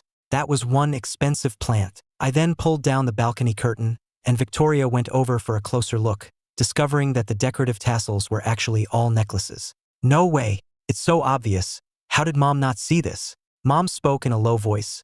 Your father told me he bought them from a street vendor, a huge pile for $100, and thought they looked nice as decorations. Victoria pulled one down to examine it. Mom, these are all real. Each one is worth thousands, even tens of thousands of dollars. Wait, where did Dad get so many jewels to hide? I was trying so hard not to laugh. You really can't blame Dad for this one. A jewelry company owed him money and paid him back in jewels. Dad thought they were too cheap to give as gifts, but they looked nice, so he hung them up. The whims of the rich. Just then, Dad's voice came from outside. Honey, I'm home. My 3 sisters quickly put down the money. Mom, I have something to take care of at the office, so I'm heading out. I've been resting for 2 days. I need to get back to work. I'm shifting my schedule back to the US now, and I need Hannah's help with a few things, so I'll go with her. And with that, the 3 of them abandoned me and ran. I was startled and quickly said, Mom, I'm going to the kitchen to see if there's anything to eat. I'm hungry. Run. Mom is not acting normal. As my 3 sisters were leaving, they ran into Dad coming up the stairs. The 3 of them gave him a look of pity. Dad was confused. What was with that look? Do I owe you money? Dad, you're on your own. We have to go. After they left, he ran into me, and his expression immediately softened. Ethan, my boy, where have you been? I gave a sweet smile. Playing in your study and bedroom. Dad's interest was piqued. Oh, playing what? A game of find the money. Find the money? Dad's face suddenly stiffened. Oh no, he asked nervously. Is your mother in the room? I nodded obediently. Yep, she's counting money. Dad trembled. It's over. How am I going to explain this? Usually, when men hide money, it's for some ulterior motive, but I was really just hiding it, not using it. I'm innocent. I haven't done anything wrong. Dad gave an awkward laugh and turned to leave. I just remembered. There's a contract at the office I forgot to bring home. Can you tell your mom not to wait for me for dinner tonight? David, get in here, Mom's calm voice called out. I shook my head in mock sympathy. Sober, Dad. Don't blame me. If we don't find it now, and the company goes bankrupt later, the house will be seized, and someone else will get all your hidden cash. So it's better to just give it to Mom. We're family, no need to be so formal. Dad had no choice but to walk into the bedroom with his head hung low. He was shocked by the disastrous state of the room. It was over. They had found everything. He quickly dropped his bag and went to appease Mom. I can explain, really? I didn't mean to hide it from you. I just didn't want you to worry. Mom took a deep breath and chose to trust her husband. All right, explain. Remember 10 years ago when the company almost went under during the financial crisis? I thought, what if something like that happens again and we have no money? So I started saving back then. I swear, I haven't spent a single penny recklessly. Mom found it both funny and heartbreaking. Fine. Then you find all the money yourself and either give it to me to deposit or give it to our son. Just don't keep it in the house anymore. What if there's a fire one day?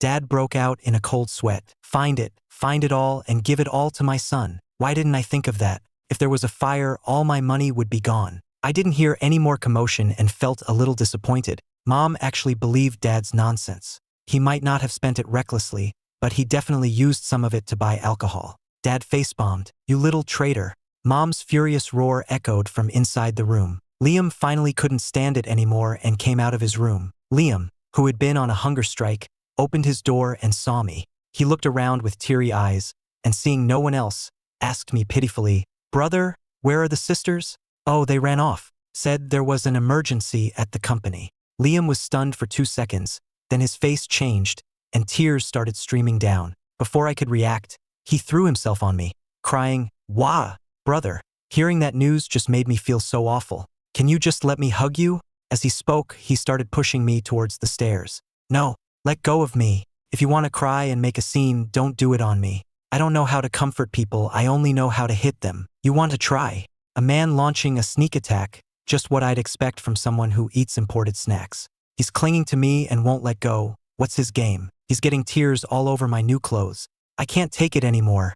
I jabbed him right in the armpit. Liam yelped in pain and let go, his face twisted up, forgetting even to cry. He stared at me in disbelief. "Brother, you actually hit me."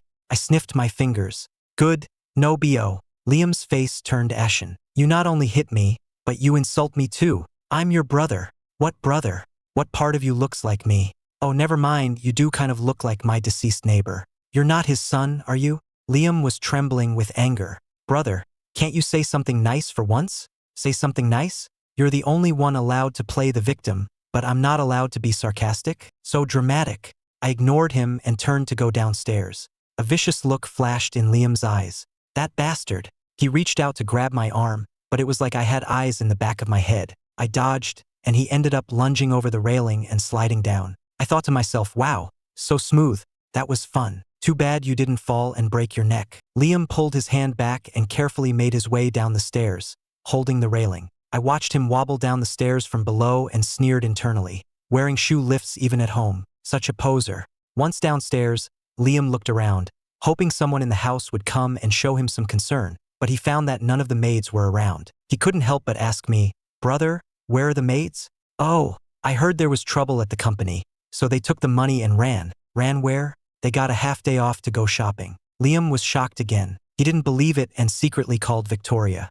"Hello, Victoria? Why did you leave without saying anything? Is the company okay?" She said it was fine. He hesitated, then added, "Sister, I gave all my money to Dad." A warmth spread through Victoria's heart. She hadn't expected her brother to be so considerate as to offer money to help the company. Unlike Ethan, who only caused trouble. "I'll send you some money." After hanging up, Liam smugly opened his iMessage, but when he saw the transfer amount, his face turned blacker than the bottom of a pot. 16,000? Was Victoria treating him like a beggar? It used to be at least 500,000, and this time she only sent this little. What he didn't know was that all three sisters' cards and income had been frozen. They only received 10,000 a month from Dad for living expenses. Giving him over 10,000 was already a stretch. Liam sent out another message. "The Miller family may be in trouble." The reply came quickly, "Find a way to get into the Miller's company." Liam quickly deleted the message, feeling a bit puzzled. Why did that person want him to get the Miller family's assets and also establish himself in the entertainment industry? But he trusted that person because all the benefits went to him, so why wouldn't he do it? Liam was starving in the kitchen, while I was in the yard, petting the dog and leisurely enjoying the drama. Liam is thinking that he gave his money to Dad and is afraid he won't get it back. He's panicking almost to the point of fainting. Should I go over and give him a pinch to snap him out of it? Oh wait, he used the money to hire paid trolls to slander me. I don't get it. My reputation is already so bad that bleach couldn't clean it. Why is Liam still hiring people to attack me? This guy really can't read the room. Although I gained a lot of attention from the island show, thanks to the rampage of my haters, my reputation is even worse than before. Alright, buddy, let me show you how people on Twitter are cursing out my haters. I held my phone in front of the dog. The dog thought, I'm a dog. Why am I looking at a phone? If I look at it, it'll make me seem smart. What if someone finds out and takes me away for research? Buddy was deeply worried. I slapped him on the head. Pay attention. The dog wanted to cry but could only pretend to understand. I thought, see that? They hit people, curse people, can go crazy at any moment, and carry 9 different kinds of weapons. It's shocking. My haters are even more vicious than I am. I scrolled to another comment to show him, and this one. This person is calling my haters morons, saying they're as irrational and inhuman as a certain washed-up celebrity. That's a roundabout way of insulting me. I put my phone away and looked up at the sky. The evening glow reflected on my delicate features, but I looked completely out of place. System? Host. Liam is plotting against you again. You were glowing with a golden aura just now, and it triggered him. What's wrong with him? He's jealous of my golden glow? Why doesn't he just fly up and hang out with the sun? Oh, so he's having Ryan find me a couple of better opportunities. Well, thank you so much. I think Liam is such a nice guy, I should get him a little gift too. I nudged the dog and sauntered into the kitchen. In the kitchen, Liam was fumbling around, trying to cook some noodles. I leaned against the doorframe with my arms crossed and exclaimed, "Oh, you're doing it wrong. You're supposed to put the noodles in first, then the sugar. Why did you add salt?" Liam wanted to get angry, but he held it in. He gave me a dirty look. Who puts sugar in their noodles? I couldn't watch anymore and just dumped all the seasonings he was holding into the pot. Ever heard of noodle goulash? You can't even cook noodles.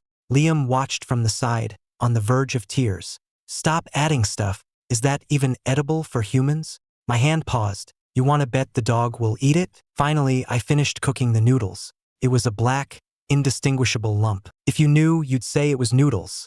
If you didn't, you'd think it was a charcoal briquette. Liam's hands were shaking, and he finally couldn't take it anymore.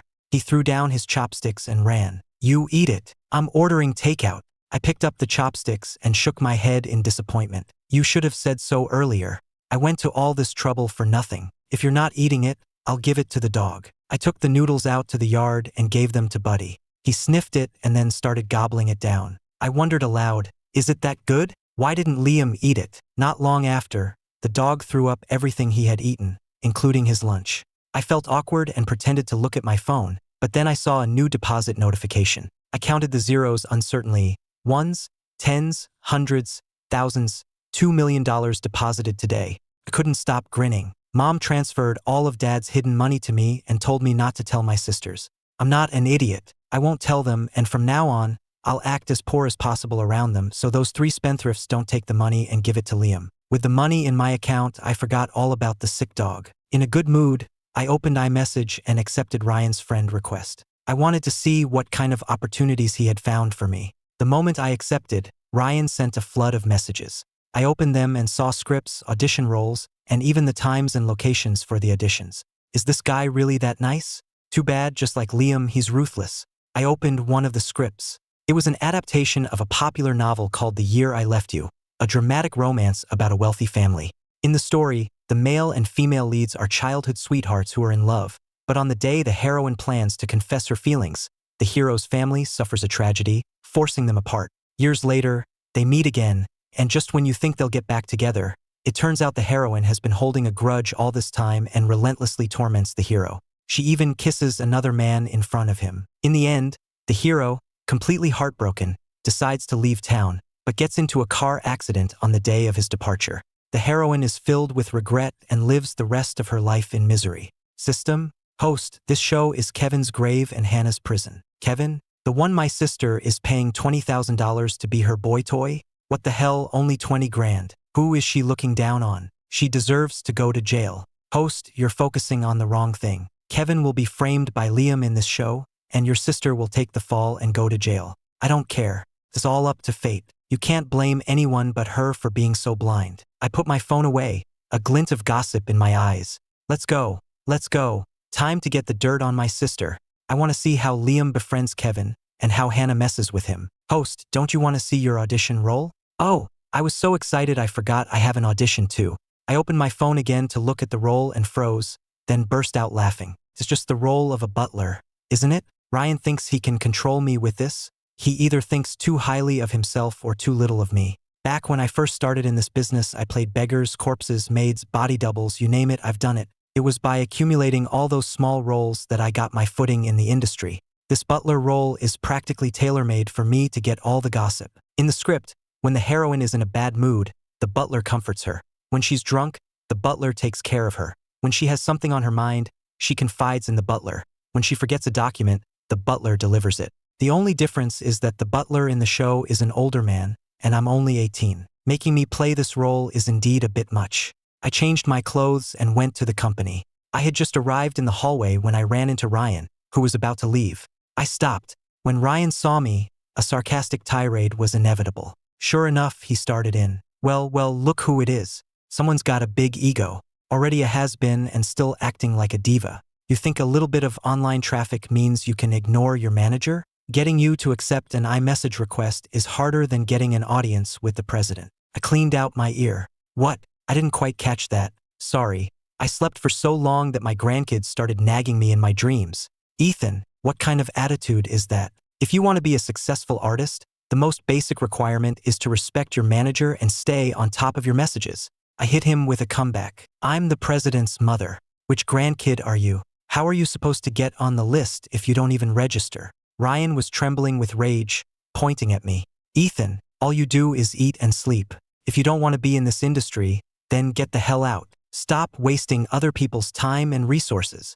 I smirked, my eyes glinting. Oh, whose time am I wasting? Yours? Isn't your time spent pimping people out? Wasting resources? Are you talking about the butler role I'm auditioning for? Wow, you want it? Fine, I'm generous. It's all yours. I waved my hand dismissively, feigning magnanimity. I'm not one to hold grudges. If a dog bites me, I usually just slap it a couple of times. Ryan looked like he was about to have a heart attack. People have always kissed up to me. I can make or break a career, and today I was being humiliated by Ethan. He composed himself and sneered, "If you don't want the butler role, that's fine. As long as you do what I say, I can get you a supporting actor role." He was certain that Ethan would beg him for the role, and then it would be easy to control him. Unfortunately for him, he was about to be proven wrong. I not only looked down on him, but my eyes were filled with disgust. Do what you say. So you want to be my mother now? TSK, TSK. Even my dad wouldn't be interested in someone like you. Back at the office, Dad suddenly sneezed. Strange. Feels like someone is talking bad about me. Ryan's plan failed, so he stopped talking and tried to shoulder check me as he walked past. I didn't dodge, just stood my ground and let him. When his shoulder hit me, I was fine, but he stumbled back, clutching his chest in pain, his face dark and twisted. I covered my mouth to hide a laugh. Hey man, do you not watch where you're going? The hallway is wide enough, but you had to walk right through me. Trying to get my attention? Too bad, my dad's not interested in you, and neither am I. Ryan's face flushed red. Seeing someone approaching, he quickly walked away in his heeled shoes, shooting me a glare before he left. You bastard. Just you wait. I raised an eyebrow. You little punk. I'll be waiting. Gossip. It's about my second sister. After pissing him off, I ran towards the office. Inside, Kevin was quietly setting out a home-cooked meal, arranging it neatly on Hannah's desk. Hannah gave it a cold glance and went back to her work. Kevin had a cool demeanor, appearing strong on the outside, but he was fragile and sensitive on the inside. He spoke softly. Hannah, you should eat first. The food will get cold and won't taste as good. Hearing this, Hannah closed her laptop, her dark eyes sweeping over him. She picked up her chopsticks and took a bite. The moment it was in her mouth, her brow furrowed, and she turned to spit it out, slamming the chopsticks down with a clatter. She looked at him with a cold expression. Is this how you repay me? You can't even make a decent meal. Kevin lowered his head and apologized. I'm sorry, I'll do better next time. His eyes were already moist, but he fought back the tears. Seeing him like this only made Hannah angrier. She dumped the entire meal into the trash can, threw the bowl in after it, and said coldly, "Get out." Kevin gathered the dishes and hurried away. The moment he was out of the office, the tears he had been holding back started to flow uncontrollably. Kevin wiped his eyes, and when he looked up, he saw me at the door, enjoying the drama. He panicked for a second, forced a smile, and quickly left. I watched him go, my expression darkening. TSK, TSK, this Hannah is such a jerk. Even I, a mere spectator, can't stand it. Host, it's fine. She's going to jail anyway. Oh right, Hannah is going to jail, so why should I worry? That jerk. She deserves it. Hannah heard this and wondered, jail? What am I going to do to end up in jail? Ethan, get in here. I didn't listen, instead running off and shouting, oh no, the audition is about to start. I'm going to be late. What was that dog barking about just now? It scared me to death. After I left, Hannah was both angry and frustrated. Ethan knew what had just happened. What would he think of me? Would he think I was in the wrong too? But that man was only with me for the money. I couldn't believe he actually liked me. He had never said he liked me. This kind of relationship was agonizing, but I was too proud to give in. I took a car to the Grand Hotel, where the auditions were being held. I found the room, and when I went inside, I saw that many people had already arrived. Everyone froze when they saw me. Some sized me up, others sneered. I ignored them, scanned the room, and then saw Ashley. She was here too. Ashley saw me too but ignored me, lowering her head to continue reading her script. I quickly looked away, my gaze landing on Liam and Kevin. System voice. Liam has started to suspect the relationship between Kevin and Hannah, so he is deliberately getting close to him. I know Liam's playbook. First, he befriends someone, gets them to open up, and then uses their weaknesses to hurt them. I have to admit, he's a master at manipulating people. Kevin got the male lead role and Liam got the supporting role. But Kevin was too good, and Liam got jealous. He secretly sabotaged him, making Hannah misunderstand Kevin, which led to them never being able to reconcile. I thought to myself, Hannah is digging her own grave one step at a time. How can she let someone so easily turn her against the man she likes? Since that's the case, I'll just sit back and enjoy her masterpiece of self-destruction. When she's done for, I'll burn some paper money for her. I was a nobody, so no one wanted to get close to me. I didn't care and just found a random seat. But wait, Ashley is auditioning for the female lead? She must still be dreaming. If she gets the lead role, this show is guaranteed to flop. Ashley heard this and was furious. Who was he looking down on? When I get the part, I'll make him eat his words. Besides, the female lead for this show was cast internally a long time ago. She didn't even bother to ask around before showing up. And even if she came, didn't she notice that there are no A-listers here auditioning for the lead? Only my clueless sister is still dreaming of being the star. Ashley quickly scanned the room and her heart sank. Ethan was right. There were no major stars auditioning for the female lead, which meant the role was already taken. She clutched her script, shot me a glare, and hurried out. Liam looked up, puzzled. Why did Ashley leave? Liam, what are you looking at? Kevin followed his gaze but saw nothing, except for me. He gave me a slight nod. Liam saw the nod, and a dark glint flashed in his eyes. He said in a low voice, "That's my brother, Ethan. You probably know him." "I do, I saw the live stream. He has a really bad temper, even I'm afraid to get close to him. And he really does hit people, anyone. He's hit me before, and he's hit my second sister too. My second sister is Hannah." Kevin was stunned. Ethan hit Hannah too? He had started to have a slightly positive impression of me, but after hearing what Liam said, it was all gone. "Host, Liam is poisoning Kevin's mind against you. It's fine." Liam is a master of twisting the truth. He could talk a living person to death and make a dead person jump out of their grave. It seems Kevin is also blinded by love. If he doesn't wake up, the whole family will be attending a funeral. "Host, there's gossip. The person next to you effed when she was a kid. She stole someone's watermelon, hollowed it out, took a crap inside, and then put the top back on." "Huh? And she's harassing a newcomer in front of all these people?" I turned my head and saw a young woman with her hand on the thigh of the young man next to her. The boy was enduring it silently, not daring to speak up. She was his senior in the industry, and he couldn't afford to offend her. Plus, there were too many people around, and he was afraid of causing a scene that would affect his career. Seeing that he didn't dare to resist, the woman grew bolder, thinking, even if he does make a fuss, he was the one who seduced me first. Wearing shorts that short, isn't that just asking for it? The woman was excitedly about to take things further when someone suddenly tapped her on the shoulder. She turned around angrily. "Who the hell dares to interrupt me?" When she turned, she saw my handsome face, smiling at her. The woman's eyes lit up. She recognized me, Ethan, better looking than some A-list stars. She pulled her hand back, her eyes sizing me up, and leaned in closer. "Ethan, you just tapped me.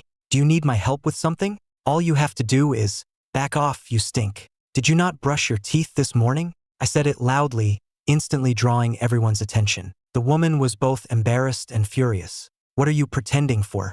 You were the one who called me over. Weren't you just trying to seduce me?" "Seduce? Me, Ethan? Seduce you?" Seeing everyone looking at her with disbelief, the woman panicked but still tried to argue. "It's true. I was sitting perfectly fine, and he suddenly told me to come sit next to him. Someone nearby couldn't take it anymore." "Just stop. Everyone knows Ethan isn't interested in women, and he's known for hitting them. Now he's going after men too? If you don't want to get hit, you should shut up." If a rumor started about Ethan, the entire internet wouldn't believe it. Everyone knows he's a misogynist. Even if he was found in bed with a woman, it would be her fault. The woman gritted her teeth, realizing she had picked the wrong person to mess with, and reluctantly shut her mouth. The boy who had been harassed gave me a grateful look, but I couldn't be bothered to acknowledge it. I only stepped in because I can't stand women who don't respect men. If she had tried that with me, I would have beaten her so badly her own ancestors wouldn't recognize her. The woman wanted to let it go, but unfortunately for her, I wasn't done. I spoke slowly. "You know, some people, they steal watermelons as kids, which is one thing, but then they take a crap inside. Disgusting. Just disgusting. What? Is that something a human would do? Who could be so vile?" I glanced at the woman, who was squirming in her seat, and smirked. That person, well, she never grew out of her stealing habit. As an adult, she'd hide in subway restrooms with her phone, secretly filming guys using the toilet. The crowd was furious. Scum of the earth. She should be locked up. Everyone in the room was staring at the woman with suspicion, contempt, and anger. Her face was pale, and she was sweating profusely. I continued, later on, this person got into the entertainment industry, and she didn't just secretly film people, she also committed rape. After hearing this, the woman's face turned completely white, and she looked dazed. She didn't dare to leave. If she did, it would all be over. But she forgot I was a nobody, and the one thing I didn't lack was haters. Haters love to expose secrets, and as it happened, some of my haters were in the room. One of them had already excitedly pulled out their phone and was messaging a group. "Haters, we've got a live one. Jessica, D-list celebrity, secretly films men in restrooms and has a history of rape. We need the full story by tonight. Get on it." The group chat instantly blew up with "Roger that" and 99+ notifications. You would never believe it, but my haters had organized themselves with proper management and group chats. In the future, they would become an unstoppable force. There was nothing they couldn't do. After this little incident, everyone learned a valuable lesson. You can mess with anyone, but don't mess with Ethan. If you mess with him, he'll expose secrets that will get your whole family trending. But of course, there was someone who wasn't afraid, and that was Liam. If he didn't come looking for trouble, he wouldn't be true to his two-faced nature. Liam came and sat next to me with a smile, but I knew he was up to no good. "Brother, are you sure you'll be okay auditioning for the butler role? If you need help, I can teach you." He said it just loud enough for everyone in the room to hear. Ethan auditioning for a butler? Someone couldn't help but laugh. With his personality, it was one thing not to get a supporting role, but a butler? I shot them a look, and everyone quickly shut up. "Liam, you should be worried about yourself. I could pass this audition in my sleep. Yours? You probably couldn't pass it if you were carried in on a stretcher." My tone was sarcastic, and my eyes seemed to see right through him. But Liam was thick-skinned. His lip quivered, and he looked like he was about to cry. "Brother, how can you say that to me? I've been losing sleep over this role. As my brother, shouldn't you be cheering me on?" Losing sleep? Liam grinds his teeth and snores at night. He sleeps more soundly than anyone. A thunderstorm wouldn't wake him. I grinned. "Sure, I'll blow some air for you. You want some?" Liam was stumped and could only go back to Kevin's side. I thought to myself, what a weirdo. Liam thought to himself, psycho. Soon, the auditions began and a staff member came to call people in. While the others were auditioning, I took the opportunity to use my daily prize will spin. Yesterday, I won a pack of tissues, which just made me mad. Ding! You have received one side character gossip card. For use with side characters, best used in a crowd. As long as a side character is in contact with the host, you can get their gossip. The effect deactivates when you leave the gossip source. Gossip points, 1 point per person. What is this? So weird. For example, the gossip I just dropped, everyone in the room heard it. Does that mean 1 point per person? My jaw dropped. Useless system. Why didn't you give me a couple more of these cards? I missed out on all those points just now. It hurts.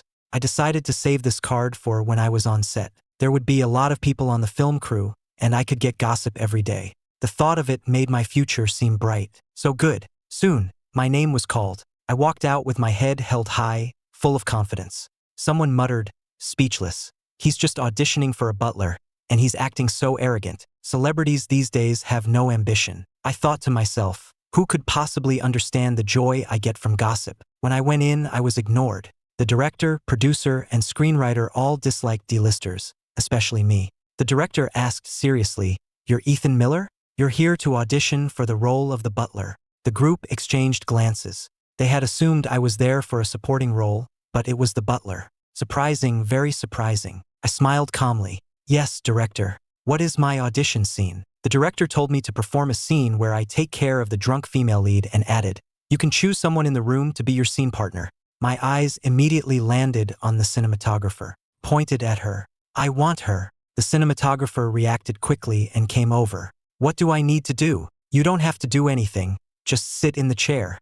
A drunk heroine wouldn't be sitting on the floor, right? That would be unseemly." The cinematographer obediently sat down. I then said, "Close your eyes." She did as she was told, thinking to herself, "I'm just a prop. I'd really like to take a nap right now." Once ready, I gave an okay sign. In the next second, my expression, demeanor, and movements all changed. A fresh, simple, and energetic aura washed over me. "Miss, you're drunk again?" My natural performance made the director, producer, and screenwriter's eyes light up. I didn't play the world weariness of a 50-year-old butler, but rather the innocence and vitality of a 20-year-old one. After calling her name a few times without a response, I helped the heroine to the bedroom. I thoughtfully brought a basin of water for her face and feet, tucked her in, and didn't forget to turn off the light on my way out. It was a series of simple actions, but I was completely immersed in the character without a single flaw. The director and screenwriter whispered to each other, "He can actually change his entire aura.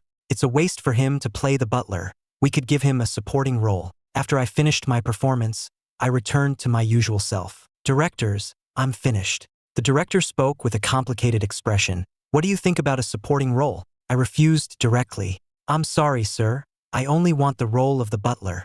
No one was going to interfere with my gossip gathering. The director was a bit disappointed but announced, "All right, we'll notify you later about when to join the production." I grinned.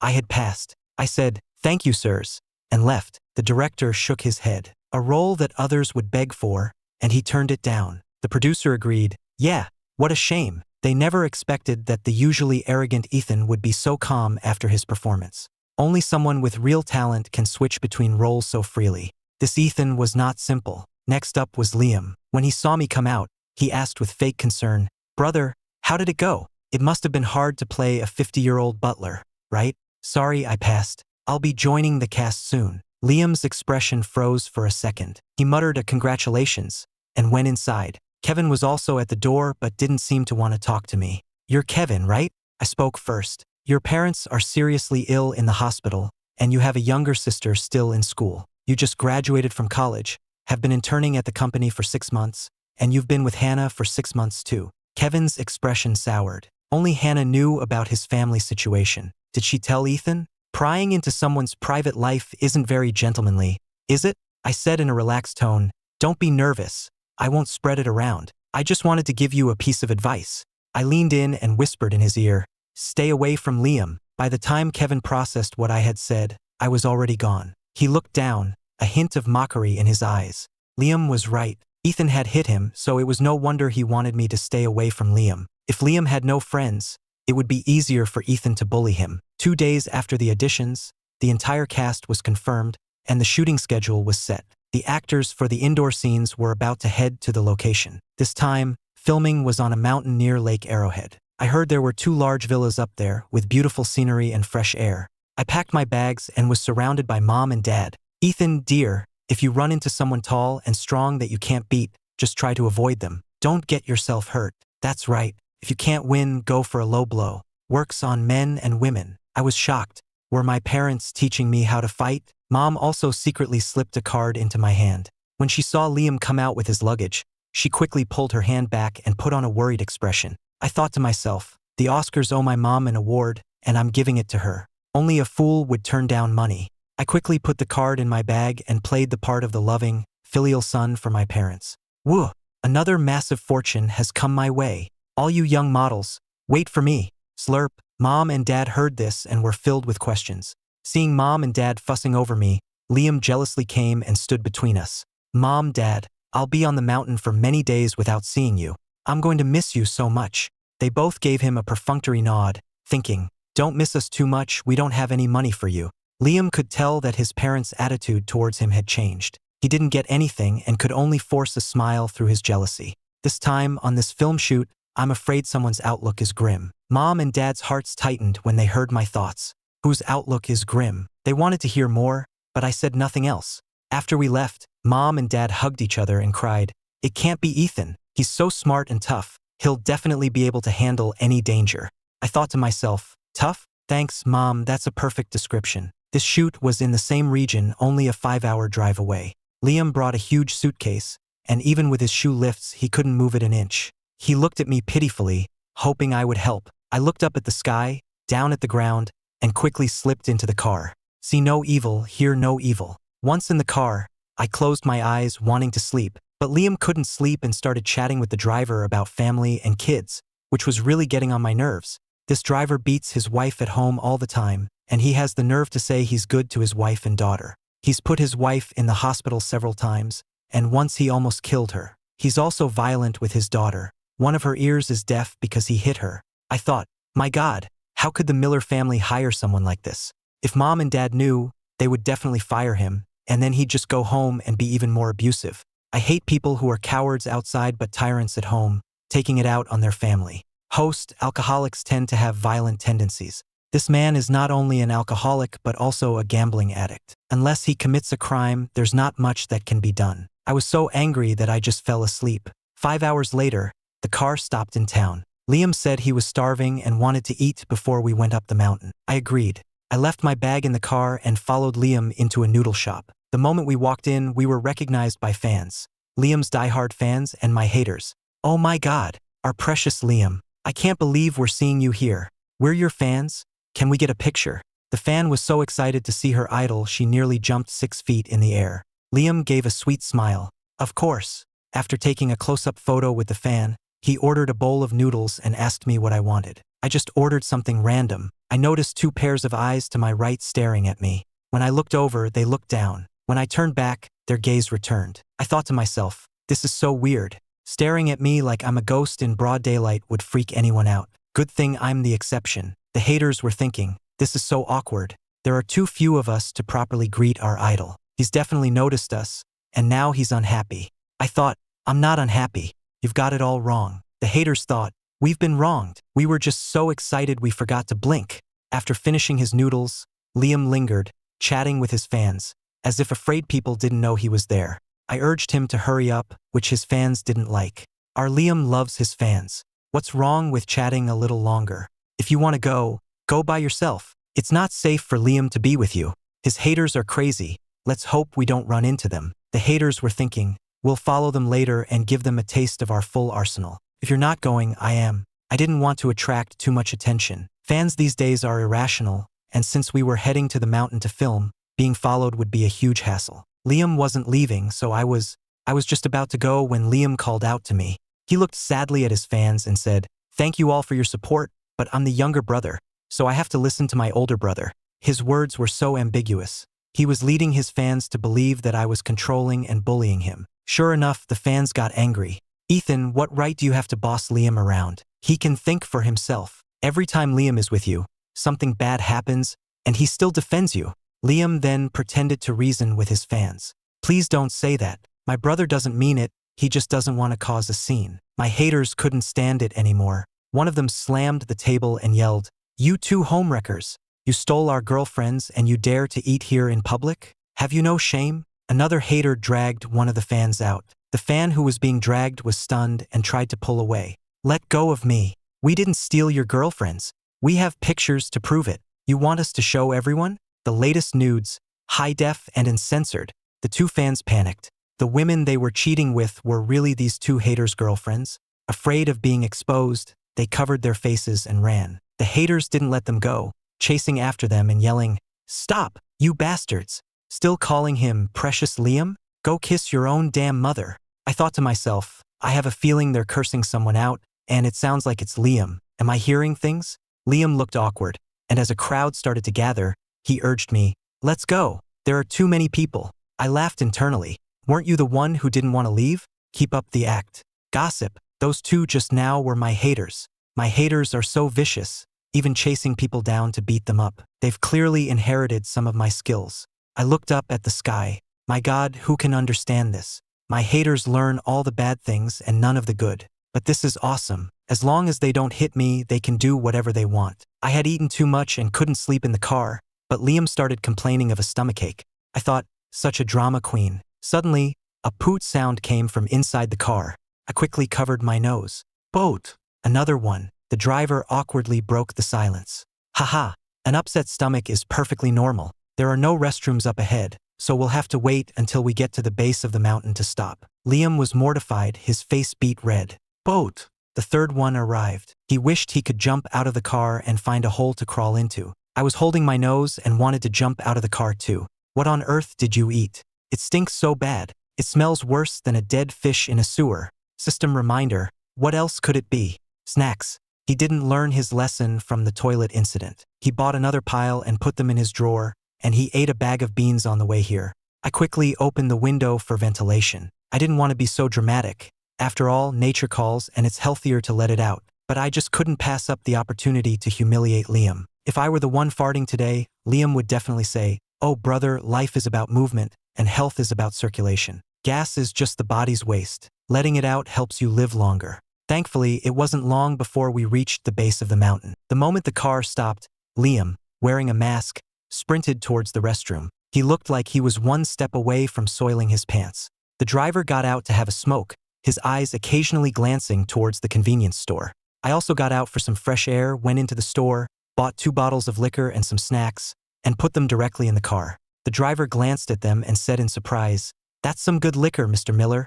Are you going to drink it?" "No." The driver swallowed, put out his cigarette, and got back in the car. Liam returned after taking care of his business, and the car continued up the mountain. We had about half an hour left. Bored, I opened Twitter and was immediately flooded with notifications, all from people I didn't know. Another celebrity scandal in the entertainment industry.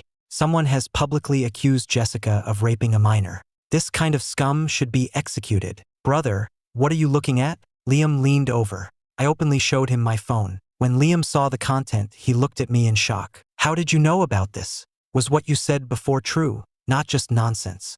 He panicked internally. What kind of mouth did Ethan have? He had sent another person to jail. If he knew everything about me, would I end up in jail too? Terrifying. I showed him a post from one of my haters. A hater exposed it. What does it have to do with me? I thought to myself, Liam is dreaming. I don't know everything. For example, the person he's messaging, I can't get any gossip on her. Something is definitely up. After seeing the post, Liam breathed a sigh of relief. I continued scrolling through Twitter and accidentally came across a post from the award-winning actress Chloe Davis. When did I follow her? Oh right, the damn original me. Chloe had posted, "Looking forward to seeing you again," with a picture of a landscape. The ambiguous message made Twitter explode. Fans speculated whether she had someone she liked, while others tried to debunk the rumors, saying she was just reminiscing about a place she had visited. But the fans were still curious and started looking for clues. I lingered on the landscape picture for a moment before continuing to scroll, and soon I came across ugly pictures and memes of myself. The more I looked, the more I liked them. I liked the post and saved them all. The user who posted the memes saw my like and excitedly messaged the hater group chat, "Haters, the memes I made of our idol, he saw them himself. I have a feeling he definitely saved them." The chat instantly flooded with messages. "I'm so touched. Our idol finally noticed us." 2 of our haters ran into him today and even got into a fight with Liam's fans. If I had seen that, I would have definitely said, "Thanks for making my reputation even worse." Soon, the car arrived outside the villa. The driver took out Liam's luggage. "I won't go in with you. This is a private villa, and unauthorized people aren't allowed inside."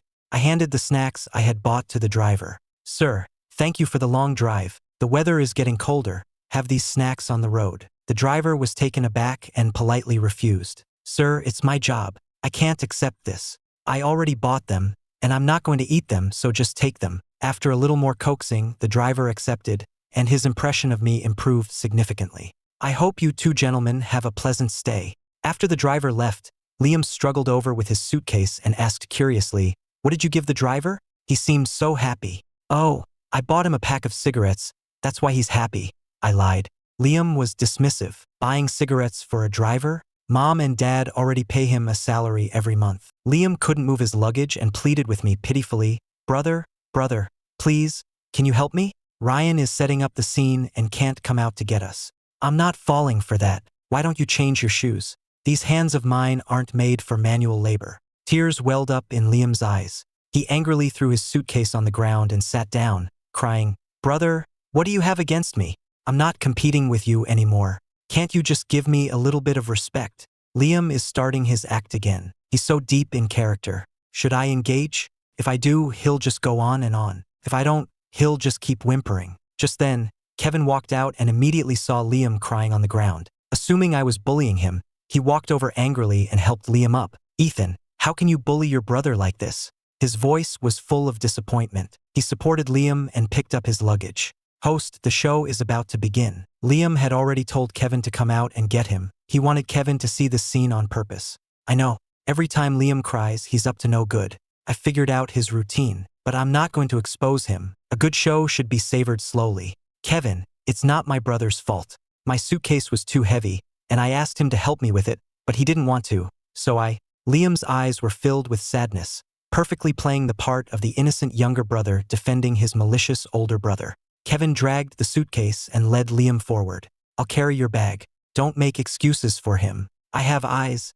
I can see what happened. In front of Hannah, Kevin was as humble as could be, but with others, he had a bit of a temper and some backbone. Unfortunately, what he saw wasn't necessarily the truth. I smirked and followed nonchalantly behind, thinking, the show is just getting started. Yay, I'm gonna get some gossip, gossip, gossip. I was doing a happy dance in my head, wiggling my hips and waving my arms, practically having a rave. The system sighed. He seems so normal usually, but the moment there's gossip, he goes crazy.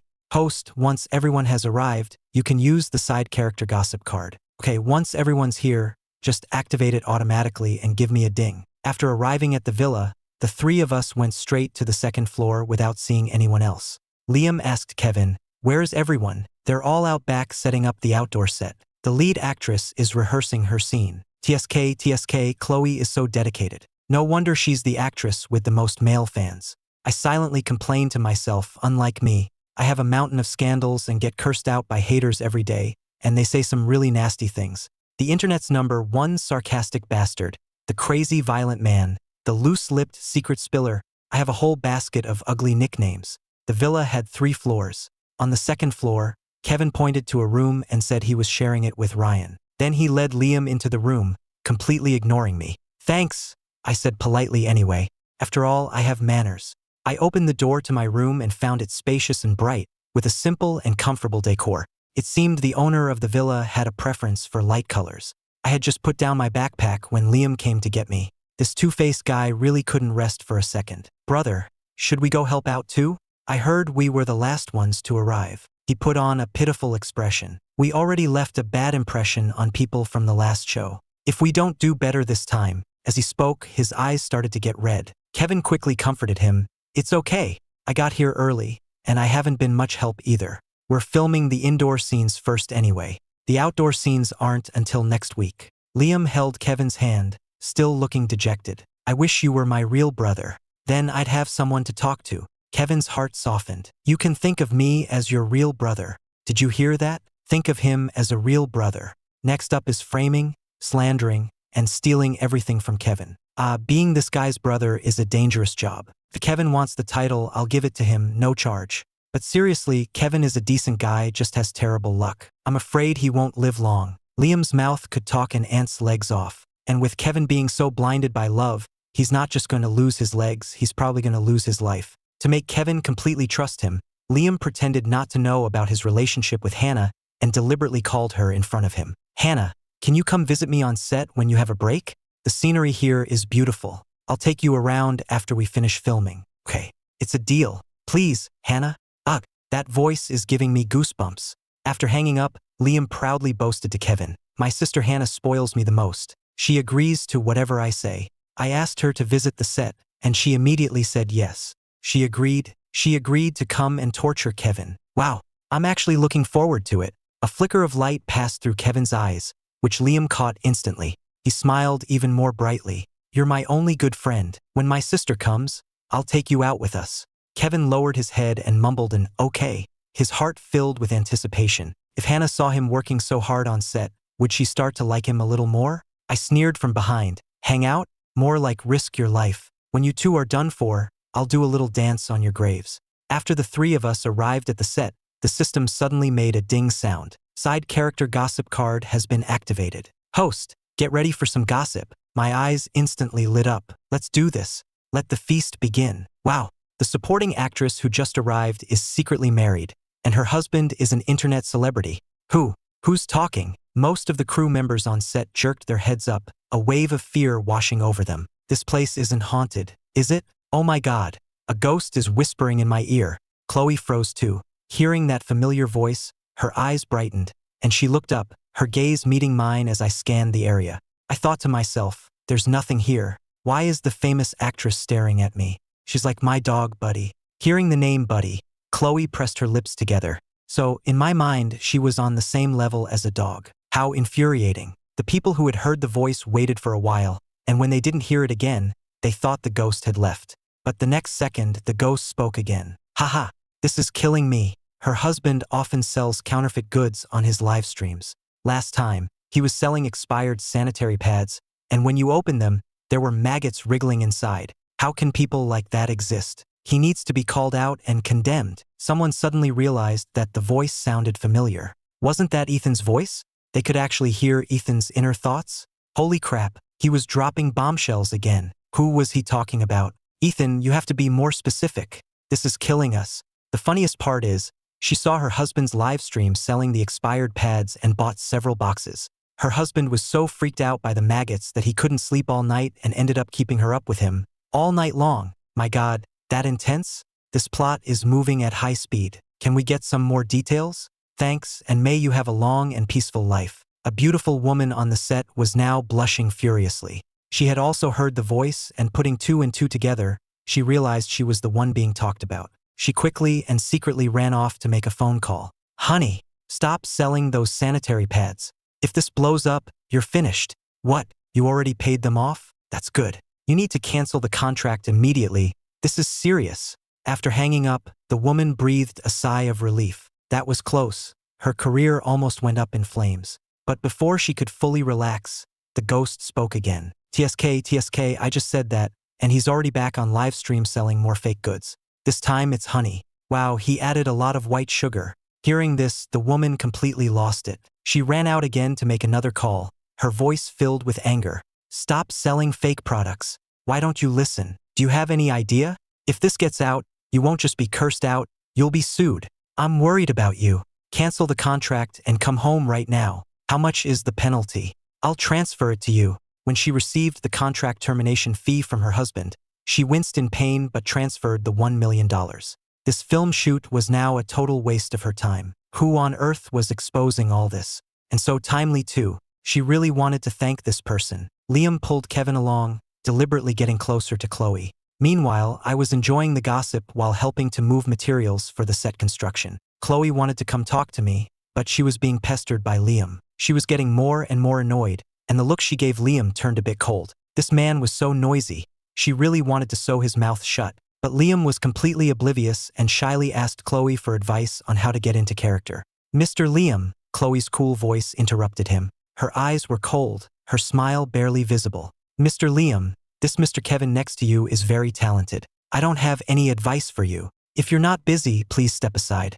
I need to rehearse. Being rejected so publicly, Liam's face instantly turned pale. He could only force an awkward smile. My apologies. I shouldn't have bothered you. I'm sorry. After saying that, tears fell from his eyes, and he stubbornly turned and walked away. Kevin quickly chased after him. Liam, where are you going? Liam's heart was filled with venom. That hypocritical bitch. So what if he got the lead role? What's so great about him? Why would the famous Chloe praise him? Bastard. When Kevin finally caught up to Liam, he found him crying softly under a tree. Ever since he had met Liam, Kevin knew that he cried easily and was a sensitive and fragile boy. He walked over and asked, "Is it because of Chloe?" She probably just said it without thinking. Don't take it to heart. She has a very good reputation in the industry. Liam wiped his tears and whispered to him, "Actually, it's because I have a crush on her that her words hurt me so much. You've never been through it, so you probably don't understand." How could Kevin not understand? He went through that same feeling of insecurity almost every day. Thinking of this, he felt that he and Liam were kindred spirits and couldn't help but give him a hug.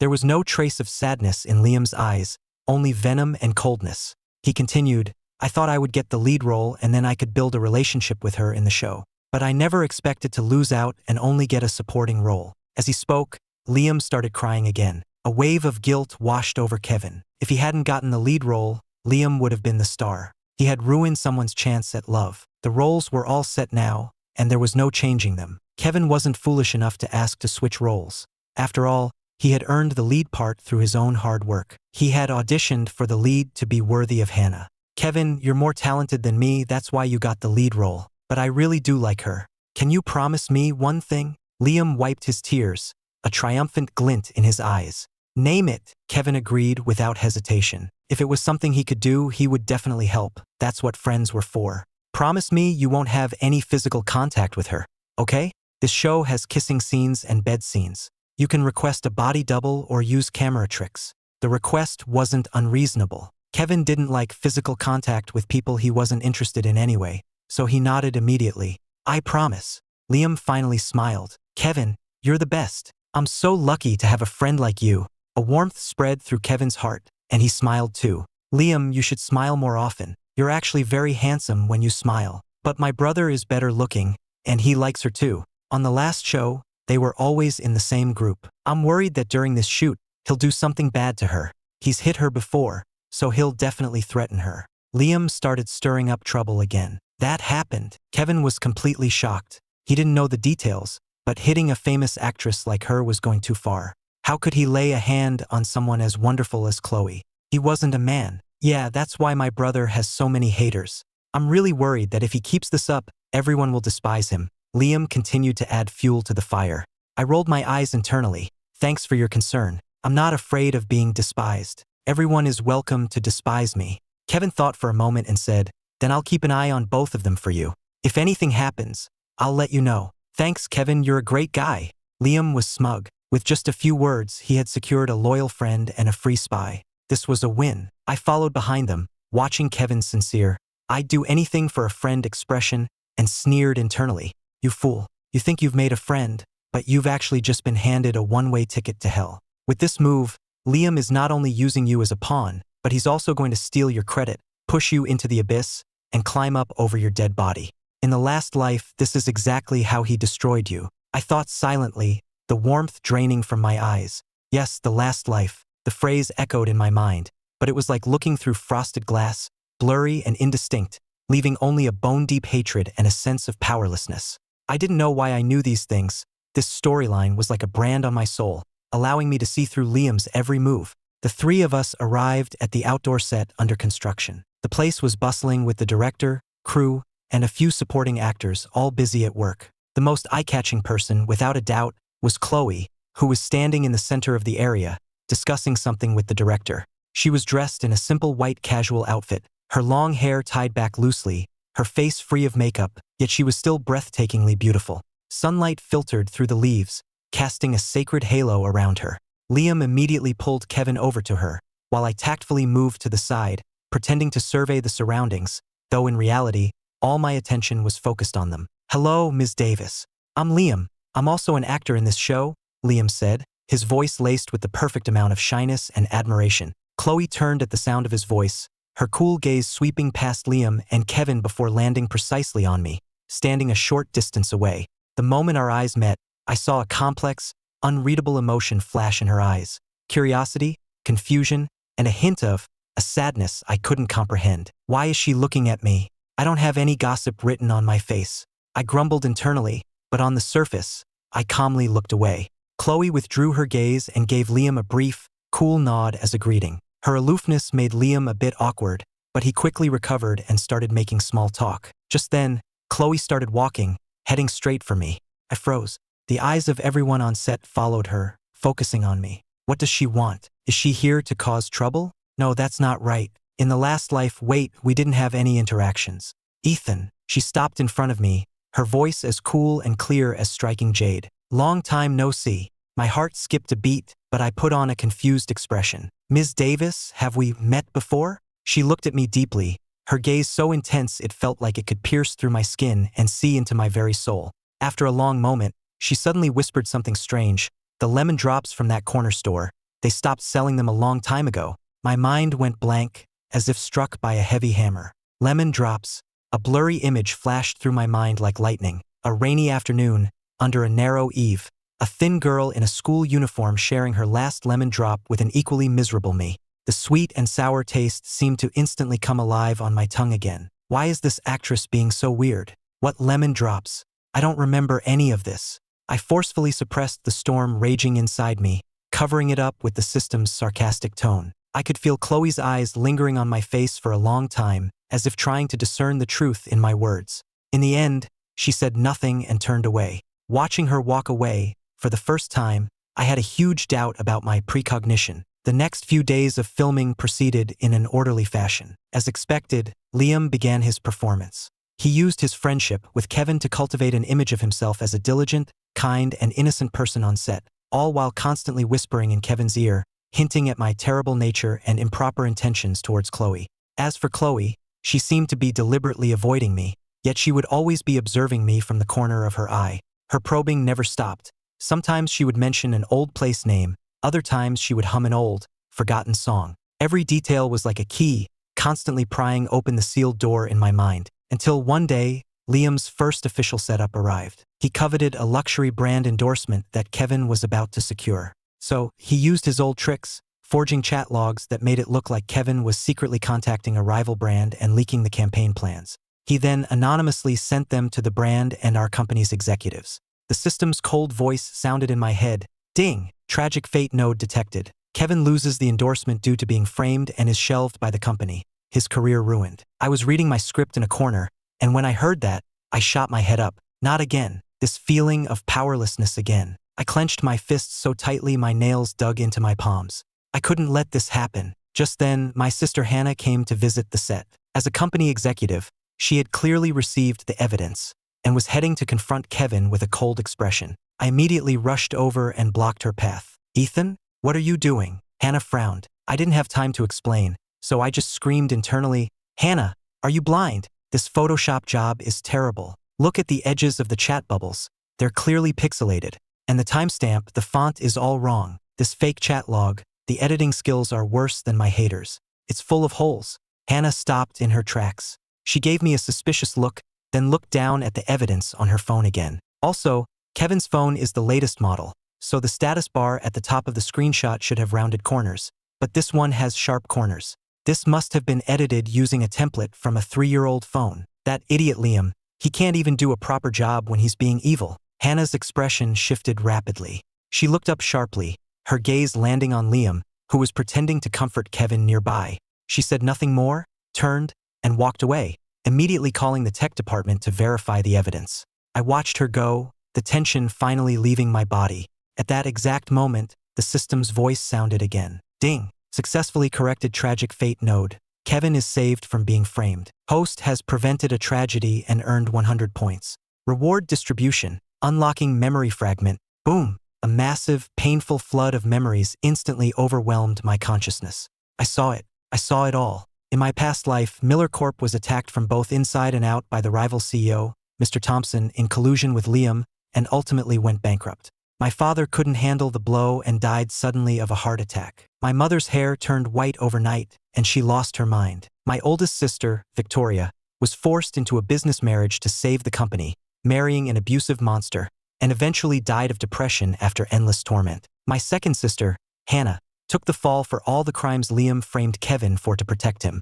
She went to prison, was horribly bullied, and ultimately committed suicide. My third sister, Ashley, was tricked by Liam into signing huge debts and unfair contracts, was forced into adult films, and finally, unable to bear the humiliation, jumped from a tall building. And as for me, I became a pariah, a stray dog that everyone wanted to kick, cornered by Thompson and Liam with nowhere left to run. On a night of pouring rain, in an alley where I was being hunted, it was Chloe. She had rushed out, disregarding everything, using her slender body to shield me. Run, Ethan. Live. The knife that was meant for me plunged mercilessly into her stomach. She collapsed into my arms, her blood staining my white shirt and dyeing the entire rainy night red. She looked at me, her eyes full of love and reluctance, and with her last ounce of strength, she said, "The lemon drops from that corner store. They were so good, too bad. I can't have them anymore."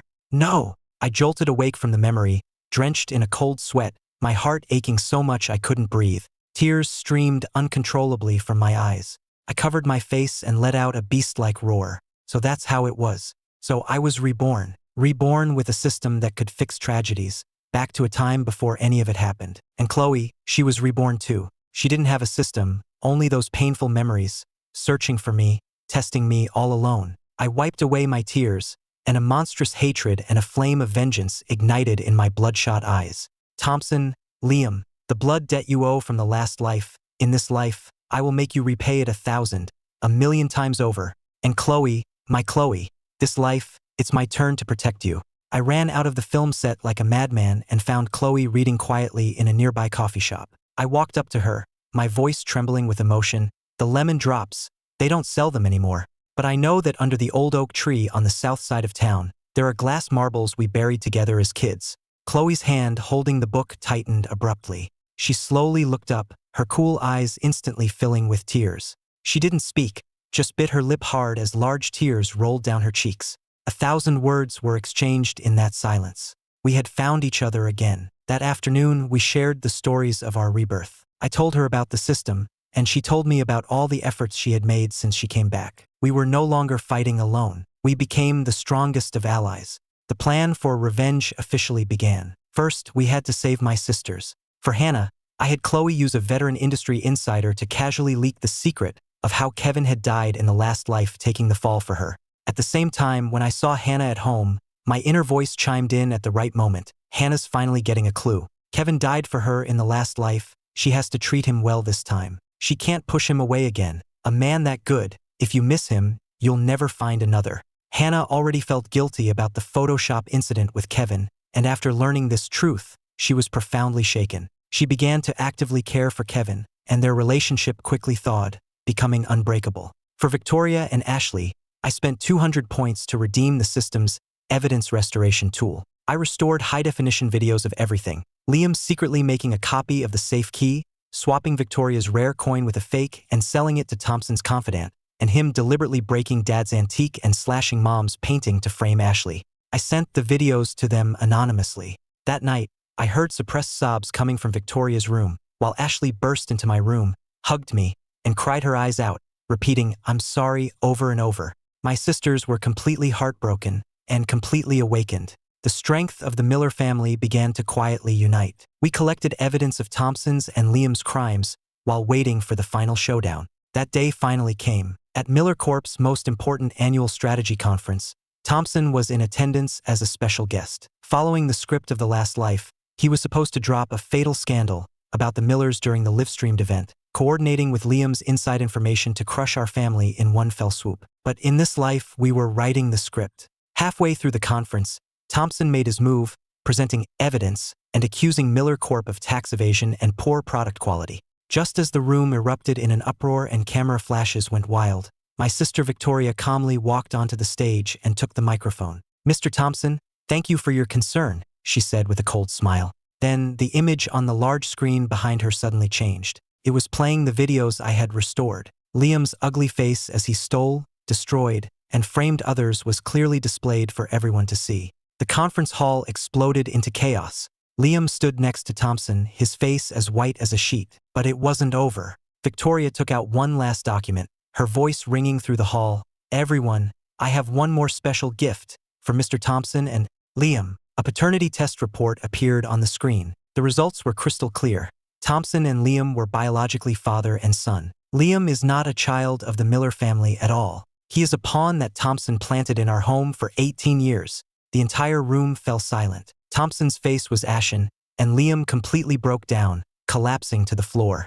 The police, who had been waiting outside, rushed in and arrested both Thompson and Liam on the spot for multiple charges, including corporate espionage, defamation, and intentional destruction of property. Watching their pathetic figures being handcuffed and led away, I sat in the audience, tightly holding Chloe's hand. "It's over," I said in my heart. "The debts of the last life, we've collected them with our own hands in this one." The system's voice sounded one last time. "All tragic fates have been corrected. The timeline has returned to its proper course. System energy depleted, preparing to deactivate. Host, take care." The world before me had never been so clear. After that, the Miller family, under the united leadership of my sisters, did not fall. Instead, it became stronger than ever. Victoria became a renowned iron lady in the business world. Hannah and Kevin got married and ran a thriving entertainment company together, and Ashley, with her sharp investment sense, became an enviably wealthy woman in her own right. As for me, I stepped back from the spotlight, started my own studio, and became Chloe's exclusive, award-winning producer. My haters, with some guidance from Chloe, actually transformed into a non-profit watchdog group called The Watchdogs, dedicated to exposing social injustices and becoming a respected positive force online. As for that abusive driver, I had long since used evidence gathered by a private investigator to send him where he belonged. Everything had turned out for the best. 2 years later, Chloe and I held our wedding in Hawaii. The sea breeze was gentle, and the setting sun cast a golden glow across the beach. My family, my friends, and even that group of fans holding up signs that read, "Congrats to the hater-in-chief on tying the knot," were all laughing and celebrating below the stage. I looked at Chloe before me in her white wedding dress. She was as beautiful as a dream I never wanted to wake from. I took the ring, knelt on one knee, my voice filled with the love of 2 lifetimes. "In our last life, I couldn't protect you." With tears in her eyes, She held out her hand to me. I placed the ring on her finger, stood up, and pulled her into my arms, whispering the rest of the sentence in her ear. In this life, it's my turn to protect you forever. She stood on her toes, placed a gentle kiss on my lips, and replied with a smile, "Me too." Under the vast, colorful sunset and amidst the cheers of everyone we loved, I lowered my head and deeply kissed my bride. The sun was bright, the breeze was warm, and we had a long lifetime ahead of us to make up for all the regrets of the past. This time, there would only be happiness and no more sorrow.